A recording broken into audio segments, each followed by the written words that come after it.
they can see, and the rockets red flag. Uh-oh.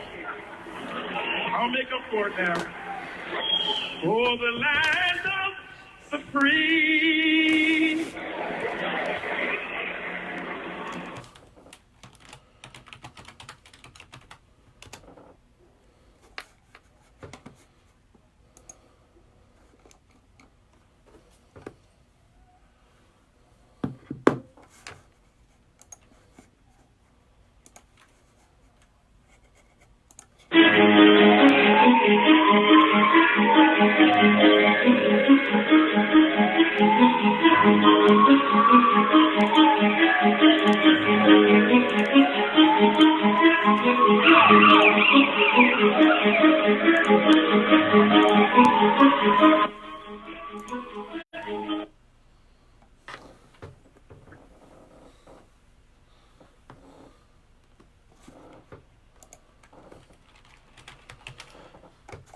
What is up? What is up? What is up? Facebook Live. What is up? What is up? Wrestle Talk family. It is your boy, the Night Owl, checking in from good old KC. Unmuted. Thank you guys for being here tonight. Super excited. I expected to be running a little bit to me. And you know what? There's no way in the world that I was going to miss tonight. Nightmare Jones, it's absolutely wonderful to be here. I apologize for my tardiness. What the hell is going on tonight, man? Let's have us a good show, baby.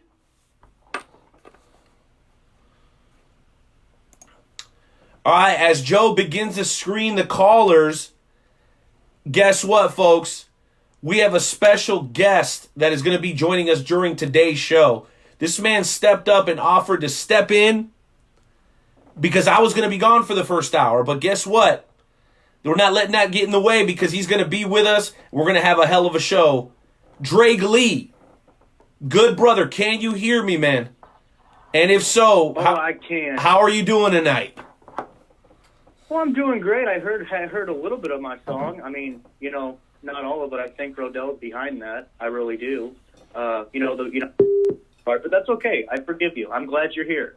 I'm glad I'm here with Nightmare Lance, and we're going to have a good show. Well, listen, I don't know how far we are into the show right now, because I did miss the first couple of minutes. Nightmare Jones, are you with us, bro? Because I'm not hearing you, man. Jonesy, well, listen, we're going to see what's up with Jonesy's audio. We're going to get that sorted out. But, Drake, you were here from the beginning of the show, man. I'm guessing you already know how this goes. We do a little national anthem bit. And I'm curious, have you heard the Carl Lewis yet? Because I know you listen frequently, but I don't know if you've ever heard the Carl Lewis bit. So, yes or no? Is that Oh my goodness. Yes, hell yes, 100 times yes. That's just great. I'm telling you, that just makes me just smile every time I listen to it. Well, guess what? Think about like Rodell ring announcing. Oh my goodness. Now you lay off of Chris Rodell. He's a hardworking individual, and I'm not going to let you slander his name throughout the show tonight, Drake. Okay. Okay, well, maybe just a little bit, all right? Just pick your spots. All right, that sounds fair. That sounds fair. I mean, out of the graciousness of my heart, I came on this show to help. I at least get to slander somebody every once in a while. Okay, out of the goodness of your heart, is there a reason that I already have an invoice through PayPal from your people? What about that? Damn, Justin's good. Yeah. Those interns you don't pay anything to, Drake. Jeez Louise. Well, listen, guys, we're going to get Jonesy on the show here momentarily. We'll figure out what's going on with his audio, and everything will proceed as normal. But it is great to be back, and I wanted to apologize to everybody because I was very ill last week. I'm not the kind of guy who gets sick on a regular basis, physically or really emotionally, thank God. But last week was real rough on me, and the guys were like, you know what? You're out for the count. We need you, Night Owl. So we're just going to go ahead and postpone the show. And our guests were nice enough to accept a reschedule. And you guys know, at the bottom of every single pro wrestling card, there's this little sentence, and it has a little star right behind it that says card subject to change. So that's what that was about. I was not well, and I didn't want to come on and give you guys a subpar performance. But now that I'm here, we're going to have a great show. We have Nigel Rabid, okay? The leader of the Rabid Empire, ladies and gentlemen. And also personal advisor and consigliere of the Queen of England herself. Drake, when you get a chance to talk to Nigel Rabid here in about 25 minutes, I know you and him are going to get along just fine. Hell, that introduction alone just made me want to just talk to him even more. This is great. Well, Look what you lined up for me. Well, the last time that we had him on, he was a little bit late, and apparently he was just getting off of a plane coming back from England, back down to Texas, where he apparently was making sure that his mom signed off in her very ill state on her estate before she was completely gone and passed on into the next world. So Nigel Rabid is the kind of guy that I think is going to be right up your alley. And I say that as disparagingly as possible because both of you kind of make me a little bit sick, if I'm being honest. Oh, come on now. Come on. That is a smart move. Wouldn't you do the same thing? No, I would not do the same thing. What's wrong with you, Drake Lee? Business is business.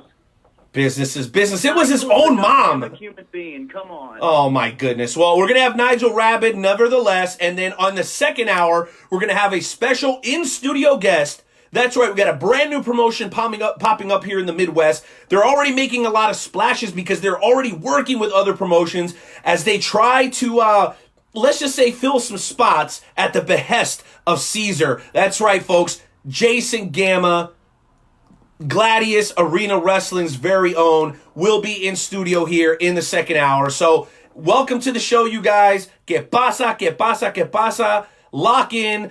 Grab yourself a cold bet. What? Hey! It's Nightmare Jones, ladies and gentlemen! Make some noise!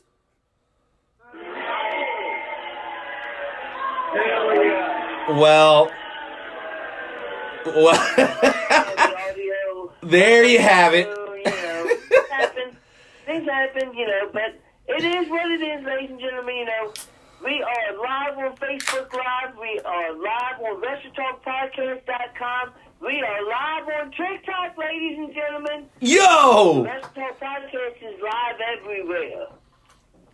That's right. Well, Jonesy, I told you to step up from that damn dial-up AOL internet that you've been rocking for the last 15 years, but you don't listen, and then you wonder why we have audio problems. My goodness. Well, guess what? The phone beep I was hearing? Yeah, I think that's what it was. That's right. That's Nightmare Jones with his AOL, that bang dong dong dong, and then his Metro or Cricket phone that he's been working with here for a little while. So, but anyway, all right. Listen, guys, we're gonna try to do this as a trios. Drake, I know you were gonna fill in for me for the beginning of the show, brother. Consider this the most sincere invitation you've ever gotten. If you want to hang out throughout the duration of the whole show. And I know you're charging me per hour, so I'm sure you're going to be okay with it. But you're more than welcome to stay with us the whole show, man. It's going to be a great one. You guys get a little bit of a break during the FWWC segment where we talk to the world's premier fantasy wrestling promotion, the FWWC, and then we'll come back and we'll get right back into that interview with Jason Gamma. But Drake, just know you're welcome to stay throughout the duration of the show, and I mean that from the heart. Well, I feel like you owe it to me to have me stay on the rest of the show. Now, you promised these people, Drake Lee, you come in here, you try to kick me out real quick. What are you talking about? But, so I might as well stay. That's what I heard. Oh, jeez. What do you think, Nightmare? I think I heard that plain and clear. Okay. All you got to do is just answer me this one question. What are your thoughts on the snitch? The snitch? Yes. I couldn't paint a great enough picture with my words and my dictionary, which is very, very elaborate. Oh, seriously? But he's good. Yep, 100%. It's true. Come on. Snitch. Bullshit! Wow. Oh, come on. Snitch 2020. Oh, my gosh. All right. Enough of this. Well, listen, guys. We're going to go ahead and kick off the show like we always do with a little Carl Lewis, intern Timmy. Go ahead and have that ready to go. It's going to be a fantastic show, guys. We're going to spread love as much as we can during this very difficult time. Guys, make sure you're washing your hands. Make sure you're covering your mouths. And make sure you're also participating in the political process. As you guys know, there's an opportunity to vote today. So no matter what side of the fence you're on, whether you're like me, an AK-47 toting extreme right winger, or you're a tree-hugging, owl-kissing, bleeding heart liberal like Nightmare Jones, we don't give a damn. We bring people together here on the Wrestle Talk podcast, so make sure you participate in the political process. In a lot of places of the country, they're open until 7 o'clock. So we love you guys, and let's go ahead and kick off today's show. Intern Timmy, let me get some of that Carl Lewis, baby, because episode 288 is going to require everybody to respectfully remove their caps, place their hands over their hearts as we pay homage to the greatest country on God's green earth. That's America, damn it.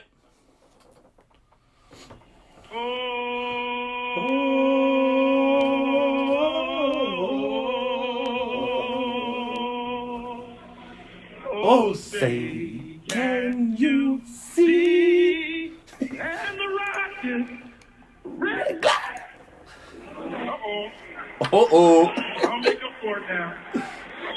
For the land of The free.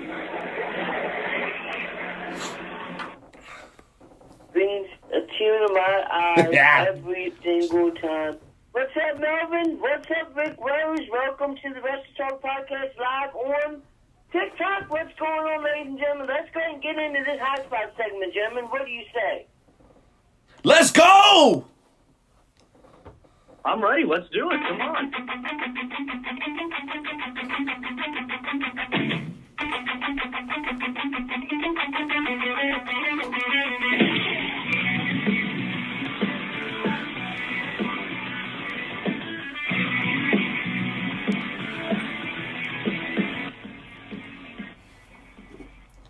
All right, I'm going to go ahead. I want to kick this hot spot segment off, ladies and gentlemen. You know, it seems that sometimes wrestling fans don't understand logic at times, which is exactly why everybody seems to be complaining about Shayna Baszler winning the Elimination Chamber and how she went through every single person in the Elimination Chamber, how she was the first person to ever defeat every single person in the Elimination Chamber by herself. And ladies and gentlemen, it's called logic. They want to make Shayna Baszler look like an absolute beast. They want Shayna Baszler to look like an absolute challenge to Becky Lynch. They want her to look like the biggest challenge that Becky Lynch has ever faced. And how do you do that? By having her go gung-ho over every single person that was in that Elimination Chamber. That is how you do it. Becky Lynch now has an opponent that looks like she is a beast, acts like she is a beast, ran through everybody in the Elimination Chamber, and people are still complaining about it. It's like nobody can ever be happy. A strong Shayna take. Baszler Strong is take. a damn beast. Complete beast. They don't make her look like one. She is a beast. That is completely 100% a fact. She didn't need any help, and you're absolutely right. All WWE fans do is complain anyway. It's true. They can't do anything right, no matter if they, brought back Austin. It wouldn't matter to them. It'd still be wrong. And you know what? I have my opinions on that topic as well. And they're along the lines of what you guys are talking about. But I also want to encourage the members of the Wrestle Talk family to dial that number, 657-383-1521. Because I want to throw something else out there. And if you want to be one of those callers, we can talk about whatever you want to talk about. If you went to a show this weekend or you're getting ready to go to one, like maybe on Friday, KCXW, your boy will be in the house calling the action. Okay? You can do that. Just go ahead and dial that number and join us right here. We'll make sure intern Timmy gets you on right away. If you want to talk about that, that's fine. But you know what I want to talk about, gentlemen? I want to talk about AEW Revolution. Because we missed last week's show. Which means we didn't get an opportunity to talk about that. And you guys know I've been a staunch critic of AEW, okay? Particularly the situation with the Women's Championship, Okay? We're not going to get into that if you guys don't want to. Because I feel like it should be a woman who's the women's champion. But that's neither here nor there. What I want to discuss was how impressed I was with what I've seen so far. I'm not done with the pay-per-view just yet. I'll admit I've been out of town. You guys know Oklahoma City, San Francisco. I've been doing different things. Okay? But geez Louise, how great did they book the beginning of the show, gentlemen? You start with a match with two guys that are guaranteed to give you a great match in Dustin and Jake Hager. Two guys who are familiar with working each other. And they have a little bit of an old school flair and vibe to them. And they know how to pace a match kind of in that old school fashion with a lot of guys like I love. And then shortly thereafter, we got kind of the complete opposite, which really kind of got me out of my chair. Because typically, if I see too many flips, Drake and Joe, I get a little irritated. I'm like, why are these guys not slowing down a little bit and telling a better story?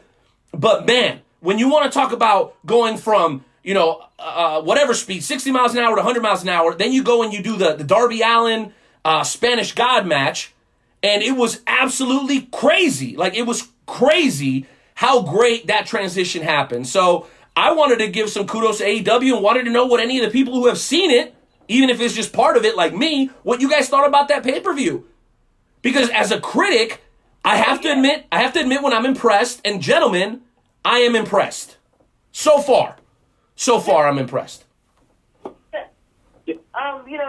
AEW is a absolutely, a great alternative to the WWE. I kind of get tired of this whole, AEW versus WWE. It's not about AEW versus WWE. It's not about the ratings. This is about the opportunity for wrestling fans to watch other wrestling shows besides the WWE. If you don't like the WWE, you don't have to watch the WWE. I mean, you can watch whatever you want to. There's so much wrestling right now. It's a great time to be a professional wrestler. But AEW has some of the greatest heroes whatsoever, and one of those being MJF. Now, MJF is a classic heel. He never breaks character. This guy, I don't know if you saw this, Renee, but MJF was doing a autograph signing, and this kid wanted his picture taken with MJF. So what did MJF do? He took a picture with him, giving the kid the middle finger right while the kid's dad was standing there. Hell yeah, that kid was a little asshole. Hey, wait a minute, Drake. What are you talking about? You don't know anything about that kid. Oh my God, come on. It's MJF and that freaking 8-year-old that doesn't have anything but to go up and bother somebody. Yeah, he's at a contract signing or at a fan signing or whatever the hell you call it. But he doesn't want to be bothered by some kid that picks his nose just like his dad probably does. And hell, they probably wipe it underneath the couch so their mom can clean it up. Jay Hollywood on Facebook Live, I need you to stop encouraging this kind of behavior. And shout out to Shelly, Corey, Dewan, Kit Reaver, Albert, so many people tuning in live right now. Guys, hit the hearts, hit the thumbs up, and please share this broadcast. Well, I have to say, gentlemen, there's another topic in professional wrestling that I think hasn't even been discussed yet. And that is one of my favorite promos of 2020 so far. And it just happened. That's right, it just happened last night. And, when you think about some of the things that we've already discussed, it feels like we're creeping into a different era. From MJF giving people the middle finger to what I'm about to tell you guys right now. Did anybody listen to what AJ Styles said about Mark Calloway last night? This is the first time ever that on scripted television, they say his name. And who could you have picked to do a better job than AJ Styles? It was a freaking work of art. I have it in my notes here. It says, wow, it's like they finally are letting the experts do the work. And what I mean is, who are you going to trust more? AJ Styles, one of the best wrestlers and talkers for the last 15 years in the game, or a bunch of writers from Harvard? I mean, it's just a matter of time before... Get it out of here, please. It's out. Can you get it out of here? I don't need it. Thanks. Sorry. Who are you going to trust more? Are you going to trust AJ Styles or a couple of 20-somethings that just graduated from Harvard that have never stepped inside a square circle. What a huge relief. And guess what? I'm going to call it the AEW effect. Because it has to feel more right, gentlemen. I mean, it has to feel more real in order for fans like us to buy in. And I was freaking impressed by it. And I want to know what you guys thought. Are you guys in favor of this kind of promo where they're kind of peeling back the curtain, knocking down the fourth wall, as they say, during a live television broadcast like that? Because if you guys haven't seen it, this was about as honest as a promo. He talked about Undertaker's wife being a manipulative person. I mean, it was fantastic. Joe, I know you saw it because I heard you react here a moment ago, but I want to get my thoughts from both of you guys, and then also the callers, of course. Yeah. Oh, yeah. It was a absolutely amazing,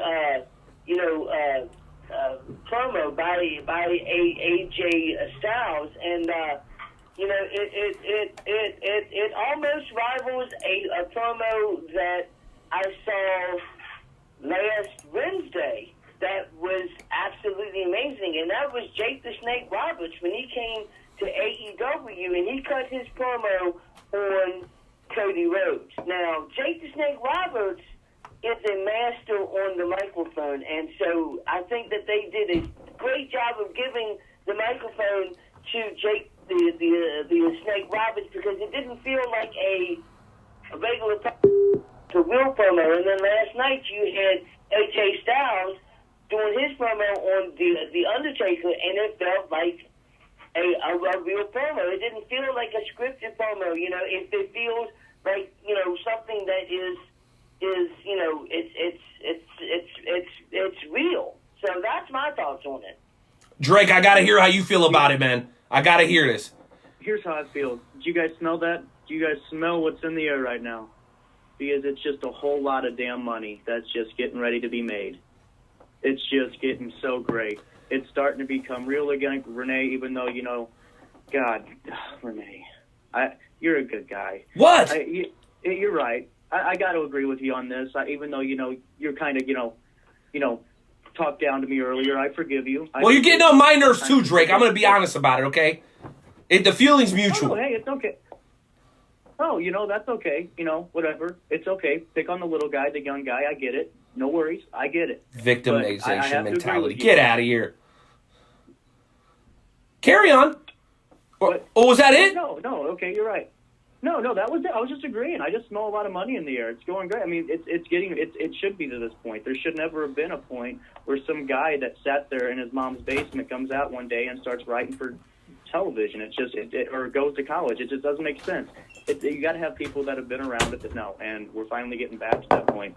But can I have my high spot here? Are you still, Well, listen, if you can't keep up, get off the train, young man. Because I'm not even close to being done. I'm not even close to being done. I'm not even close to being done. I'm gonna throw another hypothetical out, because if we're going in this direction, and we all seem to agree that this is a good direction, I'm not sure it's a good direction for me sitting around watching this with my 10-year-old son. I don't know if that's the right direction, but for me personally, it's great. How would you guys like, and you guys are gonna call me crazy for this, if we continue to move in this direction, we might be able to see things that we never thought about. As we all know, there's been a tremendous amount of heat between Jim Cornette and AEW. Imagine if Jim Cornette showed up with the Revival in AEW as their manager. Now, I don't know if his ego or their ego would ever allow it, but now we can start talking about the possibility of things like this, because they've got legitimate beef, which is kind of what it needs to feel like now, right? It needs to feel like it's real. Kind of like the Bucks and Omega and Hangman Page did a good job of trying to convince people that they were really having beef. And I'll tell you what, I give them credit too. We all know what it is with the Elite, because everybody's a huge Elite fan, okay? They did a pretty good job of convincing us that there was some real animosity there, and then you mix in the alcohol with Hangman. And by the way, the reception that Adam Page got at Revolution from the Chicago crowd really surprised me, because people have been really lukewarm on him. But if we're moving that direction, isn't it great to think that stuff like that, Drake, could potentially happen, to see, and I know it's the craziest, fantasy booking thing ever, but Maybe. You know what I mean? Because of the culture that we're in now. Anything is possible. And I think for any wrestling fan, that's got to be pretty freaking exciting. Well, yeah, I mean, like I said earlier, whenever there's money to be made, the wrestlers are going to come. The talent's going to come. So, I mean, no matter what animosity there is with anybody, I am a firm believer that the dollar sign can fix anything. And I think that fantasy stuff is not really fantasy anymore. I think that this is stuff that people can start taking with a little bit more consideration than you could have 10 years ago, or you could have 3 years ago. It's just the way it is, and it's great because, like I said, it's helping wrestling get back to that mainstream platform where MJF's on TMZ because people want to be social justice warriors. And it just helps them at the end of the day, and it helps wrestling at the end of the day. So it's great. Dude, that is perfectly and beautifully said. Jonesy, what are your thoughts? Yeah, I mean, I absolutely. I kind of got to agree with Drake Lee 100%. I've got to agree with Drake 100%. Well, gentlemen. I'm a man of brilliance.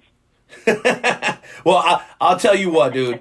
I'll tell you what. I'm glad that we can all come to agreement at least on that topic. Well, listen, we are just a couple of moments away from Nigel Rabid joining us, man, and the energy in the room is most definitely going to pick up.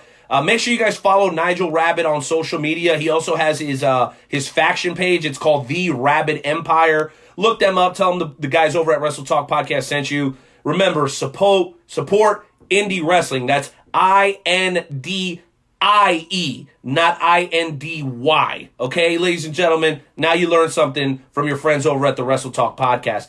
There is one special treat that I have for you guys, and I know it's not in the show notes, but we're going to go ahead at the risk of potentially, getting some sort of disease. We're going to take a little bit of a trip around the globe because it is time to welcome in a guy. Yes, I know, Drake, you're going to have to put your mask on and the hazmat and everything, okay? But we're going to go down to the Lucha Lounge, down in Tijuana, Mexico, as we bring on my friend El Luchador, because he's got a quick update for us on all things concerning Lucha Libre. Intern Timmy, do we have some cool music? Maybe some Eddie Guerrero or something that we could play from my man El Luchador. He's going to give us an update on all things Lucha Libre. Intern Timmy, hit that music.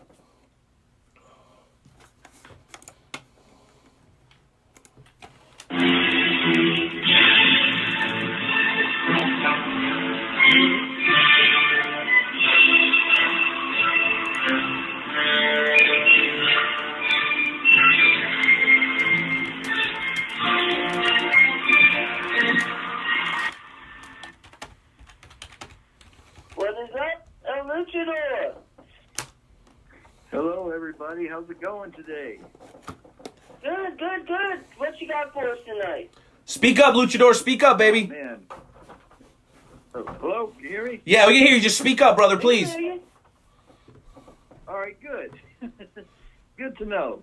Because, I'm here, of course, with the Lucha Lounge, and everything is good in the world of Lucha Libre. Of course, there is some sad news to report, though. I want to get that out of the way first. With this whole coronavirus outbreak that's been going on, the big promotions with CMLL and New Japan Pro Wrestling, they're supposed to have the New Japan Cup shows last week and into this week. But obviously, the upper management from New Japan Pro Wrestling, DDT Pro Wrestling, have decided to postpone their matches for about 2 weeks. So we'll probably see, hopefully, between now and April, more New Japan Pro Wrestling shows, as well as as they resume the New Japan Cup with Ring of Honor and CMLL. Absolutely incredible. Thank you very much for that information. I'm curious to know, I know you're not only a Lucha Libre expert, Luchador, but you also keep a very close eye on our friends over at Impact. Can you talk to us a little bit about the recent World Heavyweight Championship, not Women World Championship match, but the World Heavyweight Championship match between Taya and Jordynne Grace. Can you talk to us a little bit about that as well? Well, absolutely. I mean, obviously that match did take place back during their Impact Wrestling tapings in Mexico City, and of course, Taya Valkyrie was obviously the longest reigning Knockouts champion for Impact, and she obviously thought that she could beat Jordynne Grace in regular fashion. Since she beat her before, obviously this time, I guess Jordynne Grace managed to learn a thing or two from their last encounter and beat her for the Knockouts championship that night. That is awesome. Jonesy, Drake, any thoughts or questions for El Luchador concerning the world of Lucha Libre? This man does a great job of covering everything outside of Europe for us, because we have Curtis Black that does the Blackpool for us every couple of weeks or so. But you guys have any thoughts on what's going on in the world of Lucha? Because I can tell you, man, just of the recent influx of what I've seen in WWE, Humberto Carrillo is getting an opportunity right now. Andrade continues to get opportunities. And then we've got Humberto Carrillo's cousin that is also starting to make an impact, who is also being managed by Selena Vega. So obviously the Latino influx in professional wrestling continues to be felt even in AEW. Do you guys have any thoughts or questions for El Luchador? Yeah, I do.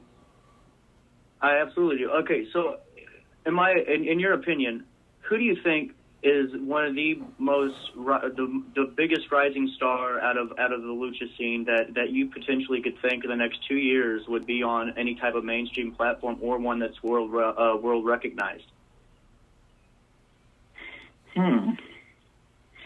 Well, I believe right now it could be the one that's in the WWE right now, managed by Selena Vega. That is Angel Garza. I mean, he did put a good performance last night on Monday Night Raw against Rey Mysterio in a losing effort, of course.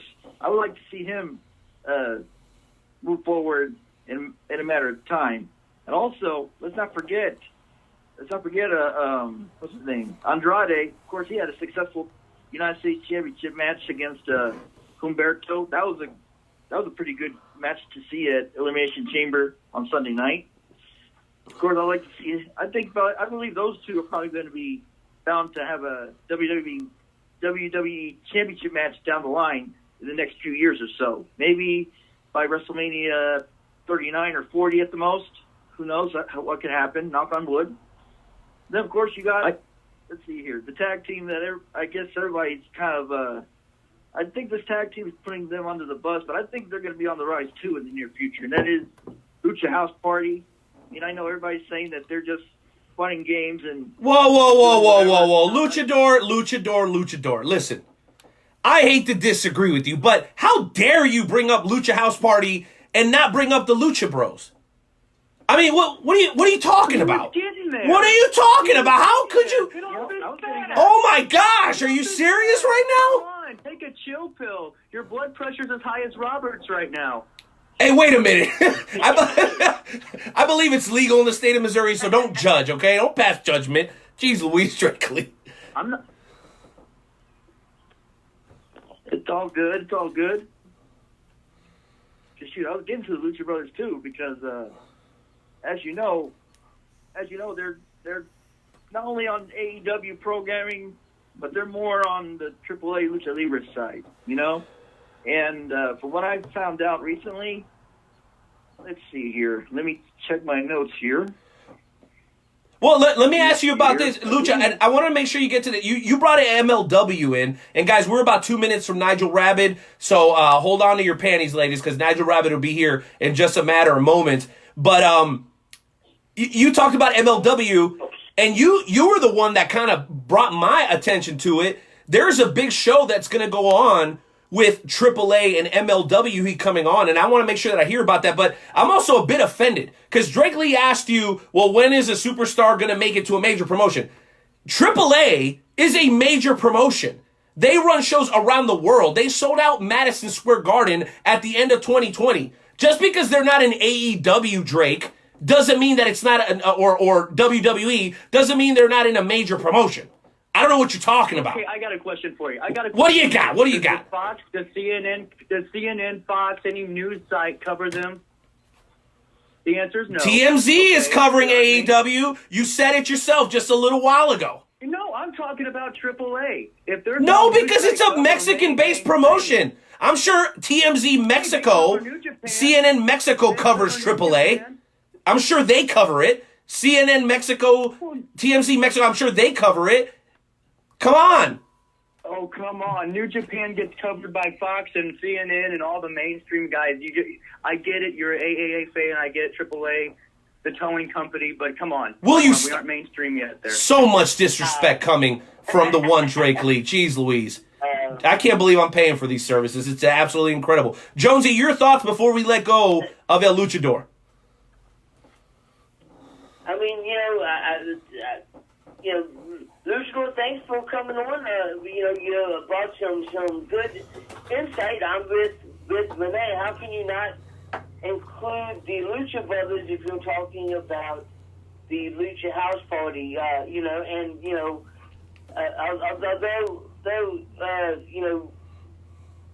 Drake does make a point, though. They're not being covered by any news in America. So are they mainstream or not? That is the question.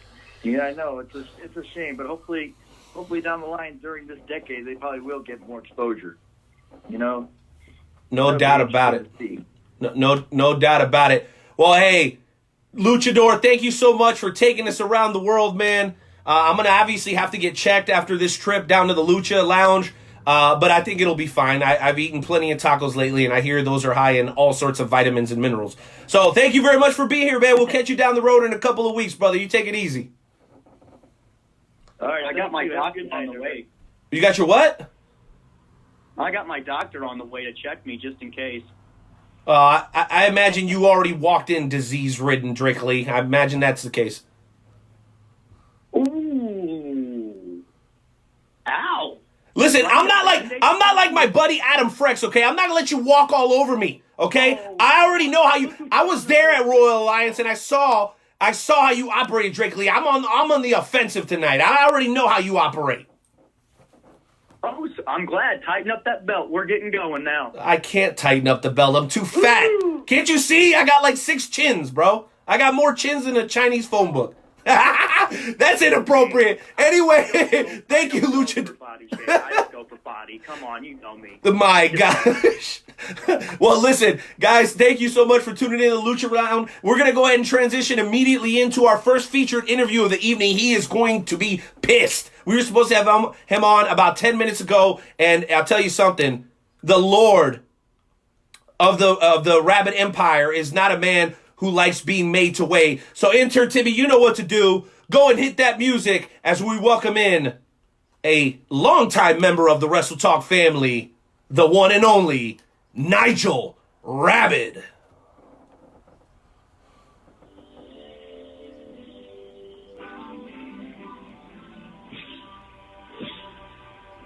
Turn it up! Jeez Louise, intern Timmy.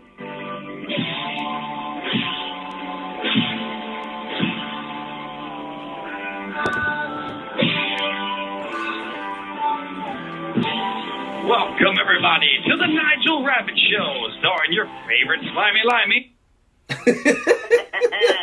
Nigel Rabid, what's going on? Not much. I mean, besides having to wait 12 minutes to... That was Night Owl's fault. That was totally Night Owl's fault. It wasn't my fault. I wanted to bring you on, and he kept on saying, we'll put him on after we get this. I don't think the Night Owl respects you very much. No. Jonesy. Do not fear that I will take my wrath out upon you. I know you have no control over anything. See? It's exactly. a wonder. You're welcome. It's a wonder you've control over that mouth you call bowels. But anyway, this has been at least a month and a half that you and I have been trying to coordinate, Renee? Well, yes.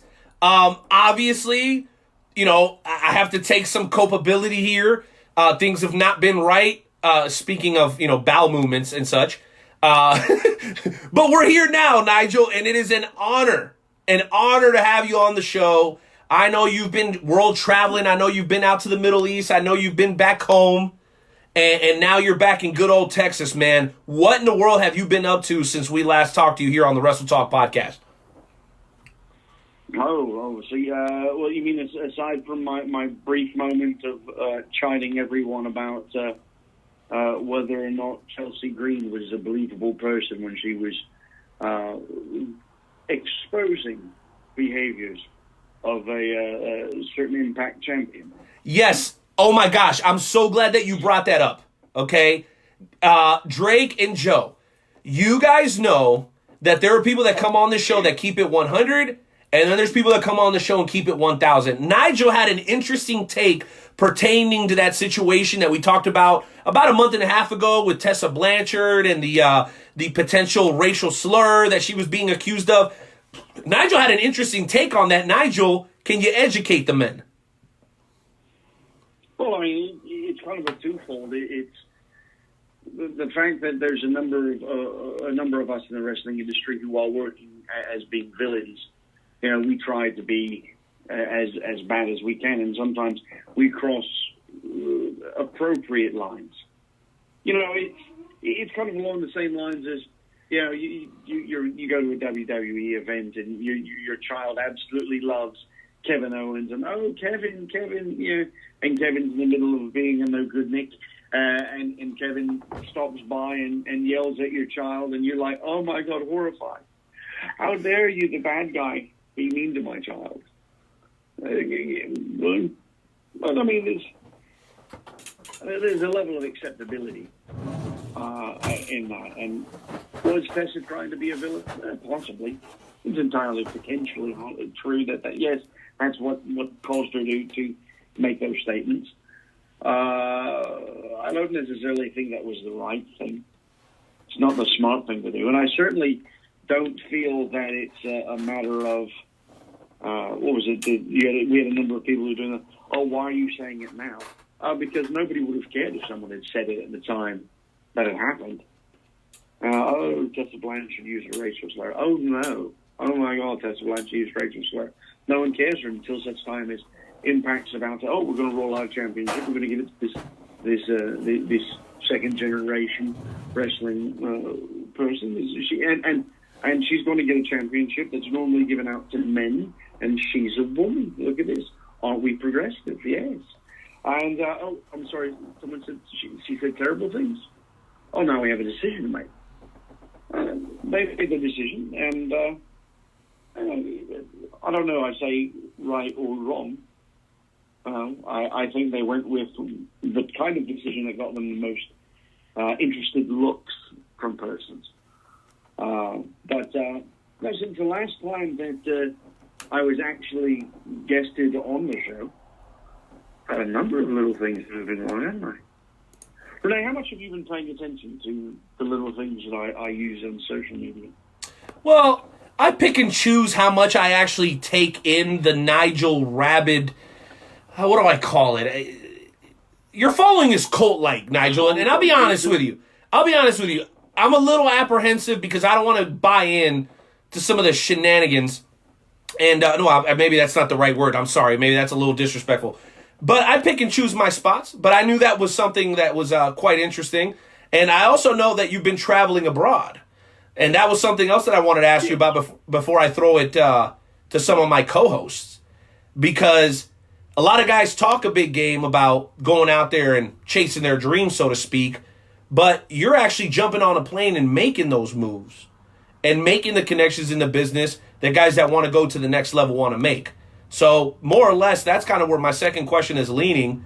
What have you been doing to expand the Rabid empire, which I was fortunate enough to see you operate? And then it turns out, it immediately went bad because of the way that you like to maneuver in the business world. So why don't you shed some light on it for us? This past this past year is actually not, well, calendar, but more of like past 365 days have been rather surprising for me. Made it, escaped the northern climes of Kansas, where, God, I think the only good thing in Kansas is my dear friend Brendan Gomez and maybe this Martinez fella. But firmly escaped Kansas. Very happy about that. But got an opportunity to work in Pakistan twice over the course of the past 365, with plans to be going back, according to Pro Wrestling Federation of Pakistan, with whom I work.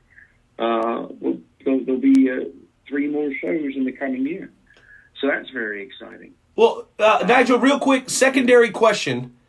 I saw a post where your face was on like a WrestleMania size banner. I think people underestimate the influence of professional wrestling, and I was giving Drake a hard time earlier about, AAA, whether they're big or not, and they were kind of arguing with me. Well, it's not in the news, so it's not really big. Like, AAA is huge, but I know the pro wrestling scene in Pakistan is not something that's often discussed. But you were on this huge banner, so apparently you were part of some huge show. How big is it in Pakistan? Yes. Well, in Pakistan, the amazing thing is it's still rather fledgling. Okay. The company, Pro Wrestling Federation of Pakistan, I want to say is in their 3rd year. And this past year was when they started doing international shows. I was lucky enough to be involved in the first international pro wrestling show in Pakistan, as well as having the honor of being involved in the second show.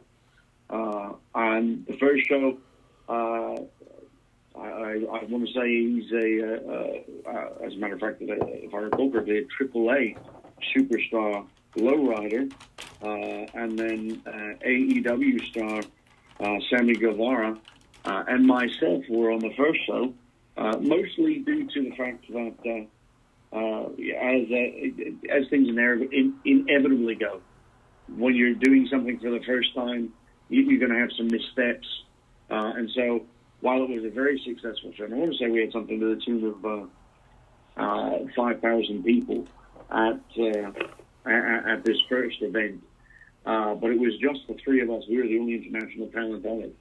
So myself, Sammy Guevara, and Lowrider were the only international stars working with these tremendously passionate Pakistani wrestlers, young men who are very excited about being involved in professional wrestling and very excited about putting together a product that harkens back to the old WWE wrestling, from, well, at least old for these lads. These lads were all tremendously young people, so harkening back to the 2000s.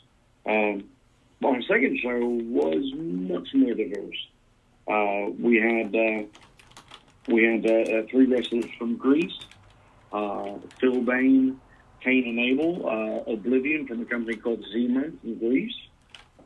We had Alex Cuevas from Singapore. We had Shiam from the United Arab Emirates. We had El Patron, Alberto Del Rio, and Rhino and JTG. Lou Gotti Sturt, who is, my apologies, Lou Gotti Sturt is his old ring name, Lou Gotti, who owns and operates the DFW All Pro Wrestling School, and is the promoter and operator for VIP Wrestling as well. We just had such a tremendous outpouring of talent on this. And I almost forgotten, we had Matt Cross as well. How can you forget Matt Cross? Hell yeah, dude. I loved him in Lucha Underground. He was fantastic. No, and he's one of those talents that, on top of being incredible in the ring, he's just an incredible person. Very down to earth, very humble, very human. Same with Rhino. Rhino was amazing to deal with. Alberto Del Rio was an incredible professional. Was a real honor to work with these gentlemen, to share some knowledge and to really get a good feel for what professional wrestling can achieve, what professional wrestling can bring together, because there was just such an amazing sense of camaraderie. And as a matter of fact, it was in Pakistan that I received news about because as you asked earlier, what have I been up to?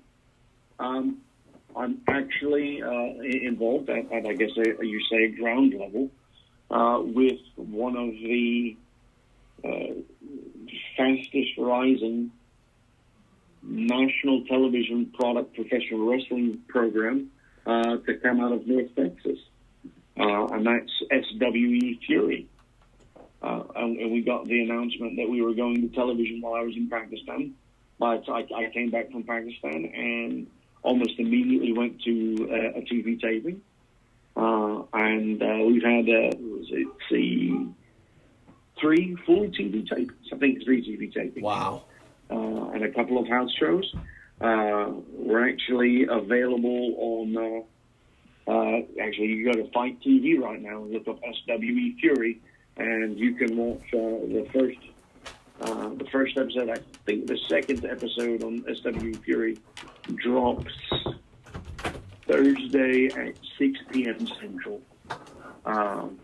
But if you don't want to bother logging into something, you can always watch on Right Now TV, which is available to any Roku box owner, any Roku box subscriber. You just download the Right Now TV app, and you watch at it's 10 o'clock Central on Mondays and Thursdays, I believe. And then we're also on a channel called the Action Channel, and literally just got the news today that we have signed a television deal with the local television affiliate here in North Texas. And so we're going to be on CW33 TV, and that's going to open up a lot of opportunities and a lot of avenues, things like advertising revenue and the like. So a lot of exciting things going on, a lot of exciting movement going on for myself and others involved in North Texas wrestling. Amazing. Well, Drake, I know you've been chomping at the bit, excited to get an opportunity to talk to Nigel. Obviously, he's doing a lot of big things to help the growth of professional wrestling, not only here in the United States, but clearly on the other side of the planet. Why don't you jump on in here with any thoughts or questions that you might have for the leader of the Rabid Empire?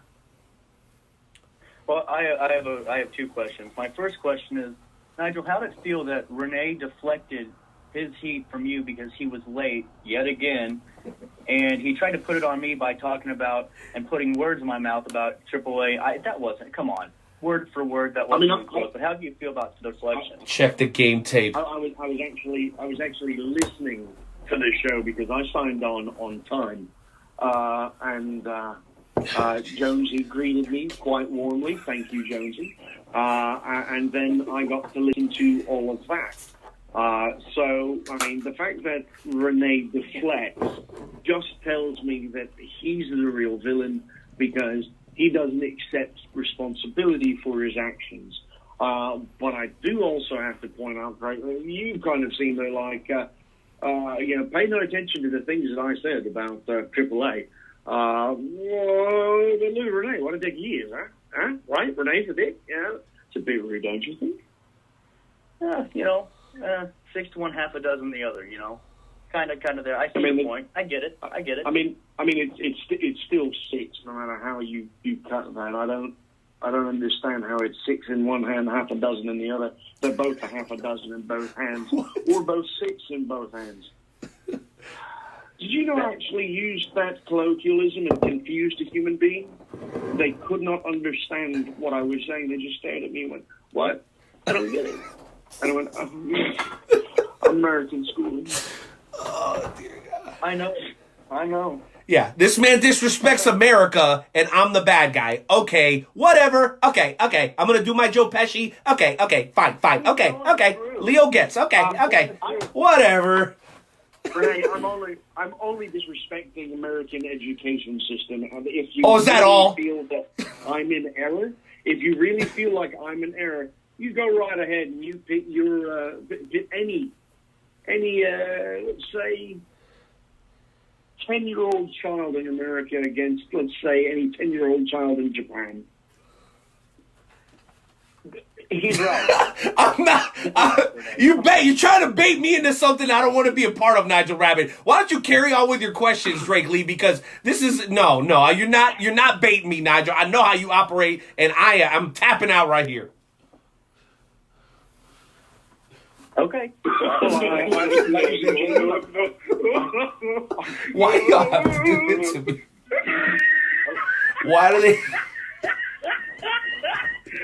Dear God. Well, ladies and gentlemen, I'd like to welcome you to the Nigel Rabid Wrestle Talk podcast.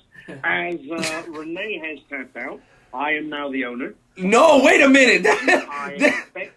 I expect caviar, champagne, and a muzzle on Mr. Martinez. A muzzle? Maybe if you put like some Starburst in it, I'd be cool. Well, Drake Lee, go ahead. Your second question.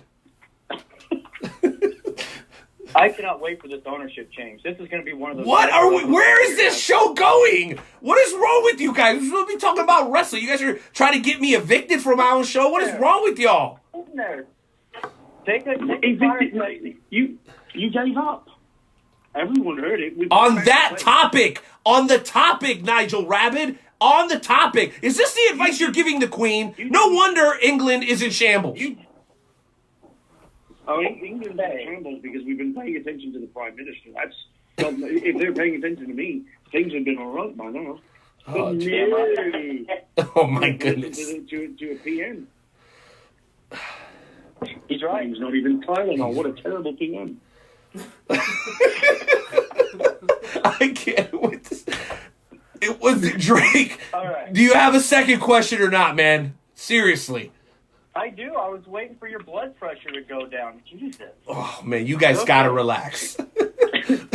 Nigel, I got my notes here from one of my assistants, and I've seen that you've been and by the way, congratulations on all the success with the promotion in North Texas and packaging. That's actually really incredible. That's like every wrestler's dream is to be on a television taping at some point in time, no matter who it's for, and just to do that. Right, that's absolutely. Really cool. Thank you very much. Oh no, the pleasure's mine. Seriously. But I had my notes here that you've done a lot of things in the wrestling world. You've been a commentator, you've been a play-by-play commentator. I mean, you've done it all in the commentator stick, manager, ring announcer. There's had to have been a special moment in this 11 years that you still remember to this day. It might have happened a month ago. It might have happened, 10 years ago. Is there one moment in any one of those roles that you look back to for inspiration to keep going whenever times get tough? Or do you use it to kind of motivate you to achieve another moment that's better than that? Yeah, that's a very, very interesting question, especially because before Renee had the I guess at this juncture would be the displeasure of meeting me. Actually, right before, probably 6 months before I'd shown up in Midwest Elite Wrestling, I had actually gone through a divorce and was dealing quite seriously with depression. I had some, as I think all people do, some seesaw back and forth. Things are going wonderfully. 1 minute you're like, yay, everything's great, nothing's ever going to slow me down, and then you either hit a extended patch of not really anything, or you hit one really rough point. You're like, oh, it's so terrible, it's rubbish, I hate it all, I just want out, and going through that, going through my divorce, because it is something that we've never touched on the Wrestle Talk podcast. It was actually my wife, now ex-wife, who had gotten me my first spot in professional wrestling. My audition, and we'll save this story for another day, but my audition was so terrible that they didn't want me, but my at the time my fiance had done such a lovely job that they wanted to hire her, but they didn't know if I was going to be the type of fella that would do the whole, if you don't want me to do it, you can't let I won't let her do it. You wankers make me cry. Yeah, right. Which that's not my personality at all. But so they hired us both with the intention of, all right, if he's terrible now, and we tell him he's terrible after he does a live thing in front of people, he's not really going to argue with us when we go, oh, you're rubbish, mate. And so I showed up and wasn't rubbish, and it was really surprising for everyone.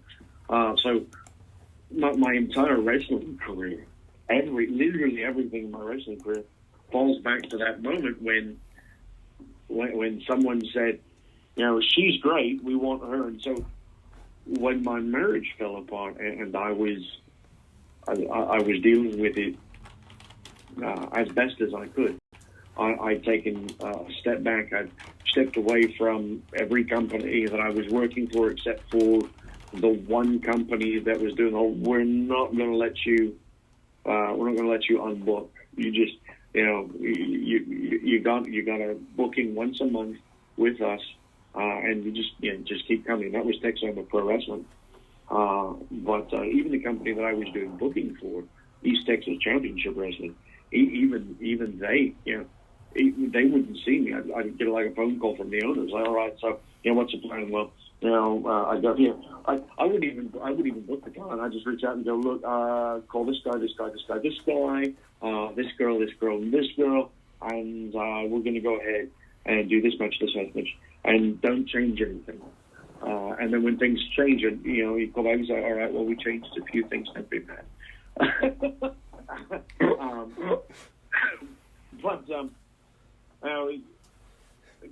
One of the problems with being a human being is our mercurial nature. We when things are up and great, we're like, yes, nothing can stop us. Right. And then you have something really horrendous, throw a monkey wrench or a bit of sand in the gears, and all of a sudden, everything stops. You're like, oh my God, I don't know what to do.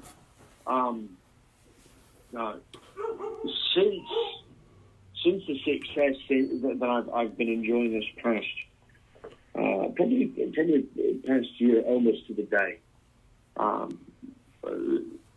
since I've been enjoying that success, I haven't run into too many moments where I've had to, look at either an empty calendar or look at a screw up and go, oh, I need something to push me forward. I've just been kind of soldiering on. Just there's some days I don't even. I mean, I'm still mystified. It's March, if that gives you an idea, because things have been so amazingly blessed.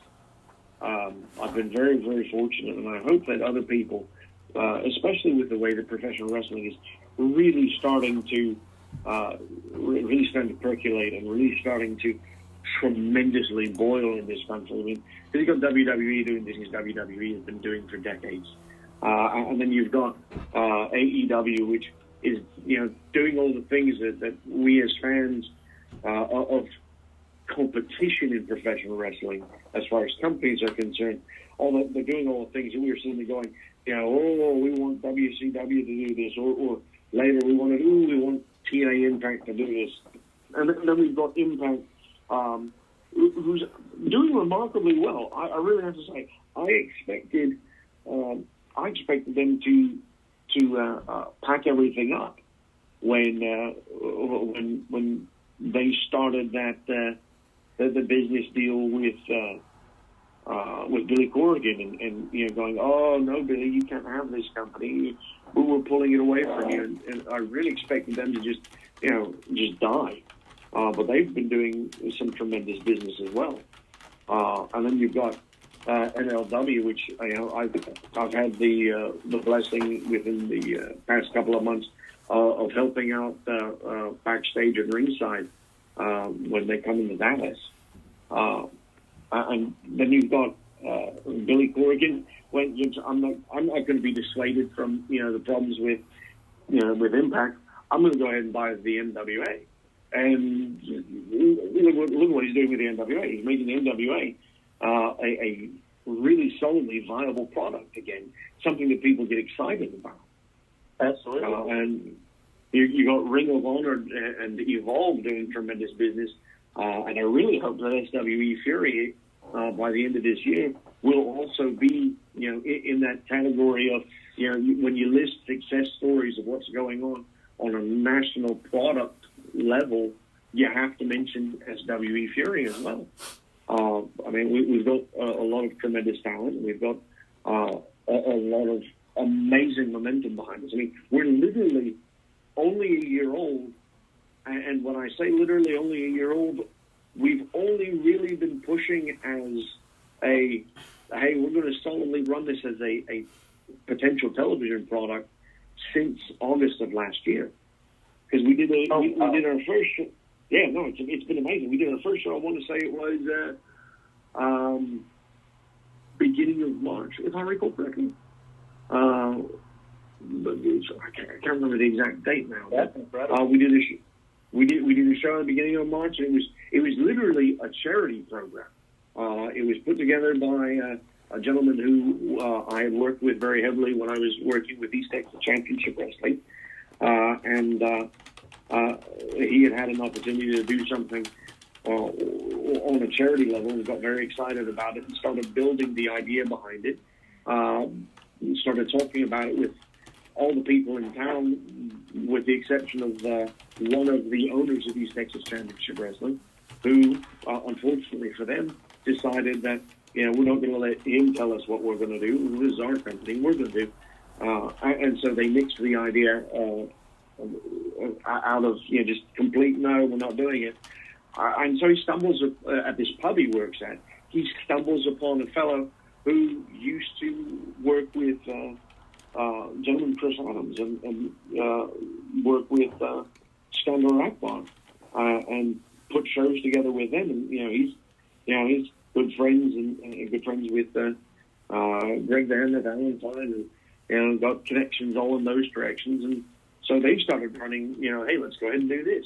And they put this show together, and they grew tremendously. I mean, normally in that time, I think the best house we had as East Texas Championship Wrestling, I think we had maybe a 200, 250 maybe person house, which is really good for us. We did a really great job. When I walked into the auditorium, as a matter of fact, if you look on SWE Fury Wrestling TV show's Facebook page, the reason why I said that awkward name is because that's the name you look it up as, SWE Fury Wrestling TV show. If you go look on it, they just posted up some pictures of that very first show today. As a matter of fact, I happen to be lucky enough to be in one of those pictures. One of the first pictures was Danny Saint squaring off against a magnificent Malico with myself in Malico's corner. But we had close to 600-700 people in that venue, and we had never had that many people before, so it was very exciting. Fast forward to, I think it was like 4 or 5 months later, and we're in Canton, Texas at the Canton Civic Center with something like, I want to say just shy of 1,100 people. We did our first TV taping with that, and then did a little bit of shopping around, a little bit of marketing. We did a house show in November with plans. All right, house show in November. We're going to do this show like second week of January, and we're all set. And then I get a message while I'm in Pakistan, because Wi-Fi is a blessed thing. I get a message on my Facebook and says, "Hey guys, we got a TV deal. We need everybody who's available to let us know if they're going to work on I think it was the 2nd, the 3rd, I think it's the 3rd of January 2020. That's going to be our first official TV taping under this TV banner with this Folks Right Now TV." And I was like, yeah, I'll be back in town by then. That's not a problem. I'll be long back in town. I'm excited about this. Let's do it. And then But at this point, the rest seems to be history. We've got something like I want to say a close to a dozen episodes in the can. We just actually restarted broadcasting. What was it? Last week, I think, was when we because we were running from I forgot the I want to say it was like the second or third week of January that we were running on Right Now TV, and we were running for a little bit, and then they went, hey, we got this deal with the Action Channel, we got this deal with Fight TV, and let's just go ahead and reset everything. So let's start from, what we're going to do is episode 1.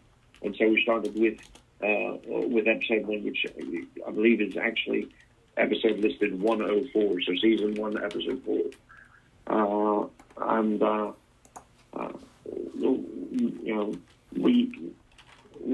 We've done some great things. Of course, brand new product with people who have been involved in telly, but not everybody has been in front of the camera in this aspect.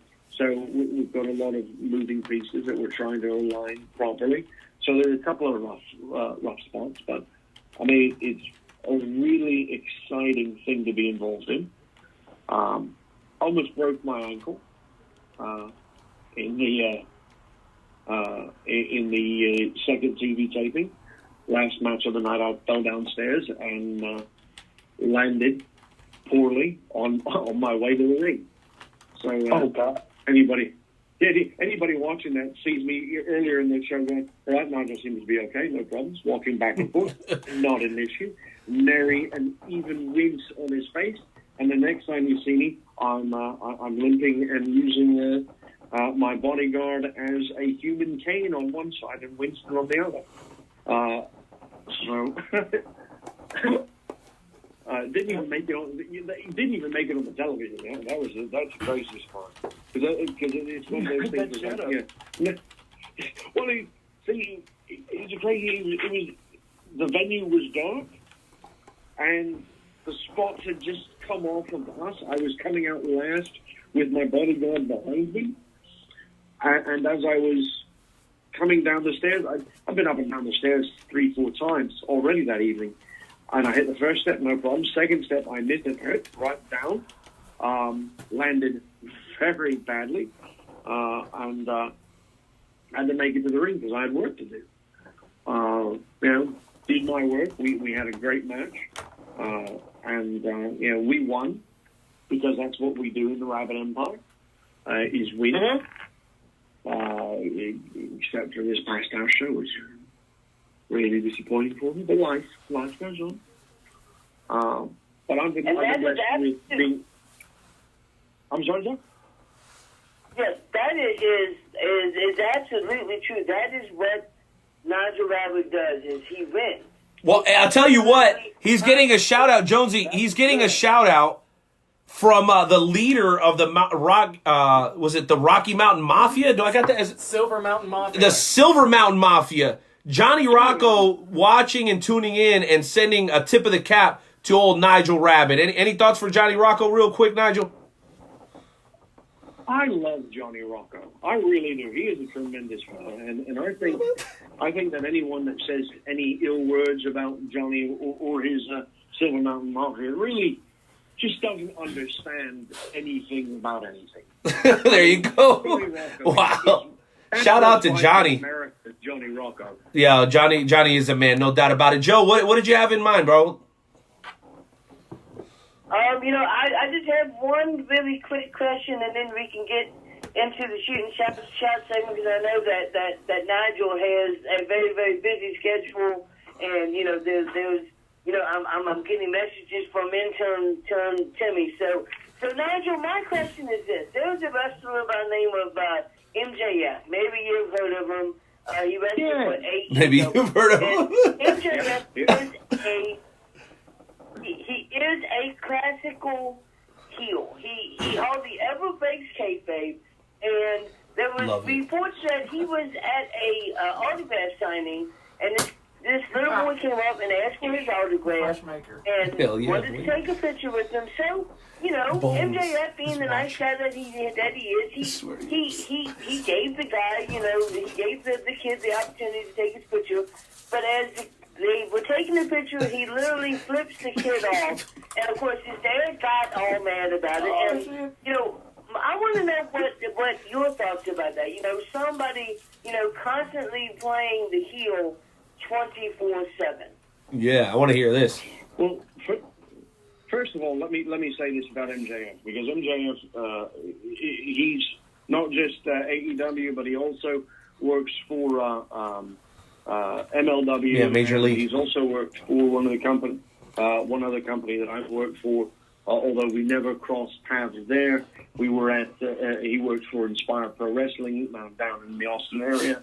I was actually lucky enough to have an opportunity to, when I was working for MLW, you know, doing the backstage and the ring crew type things.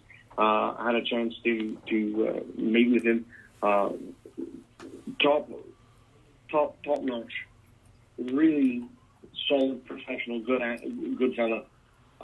You know, very much, at least in my estimation, something to be aspired towards. That kind of professionalism, that kind of work ethic.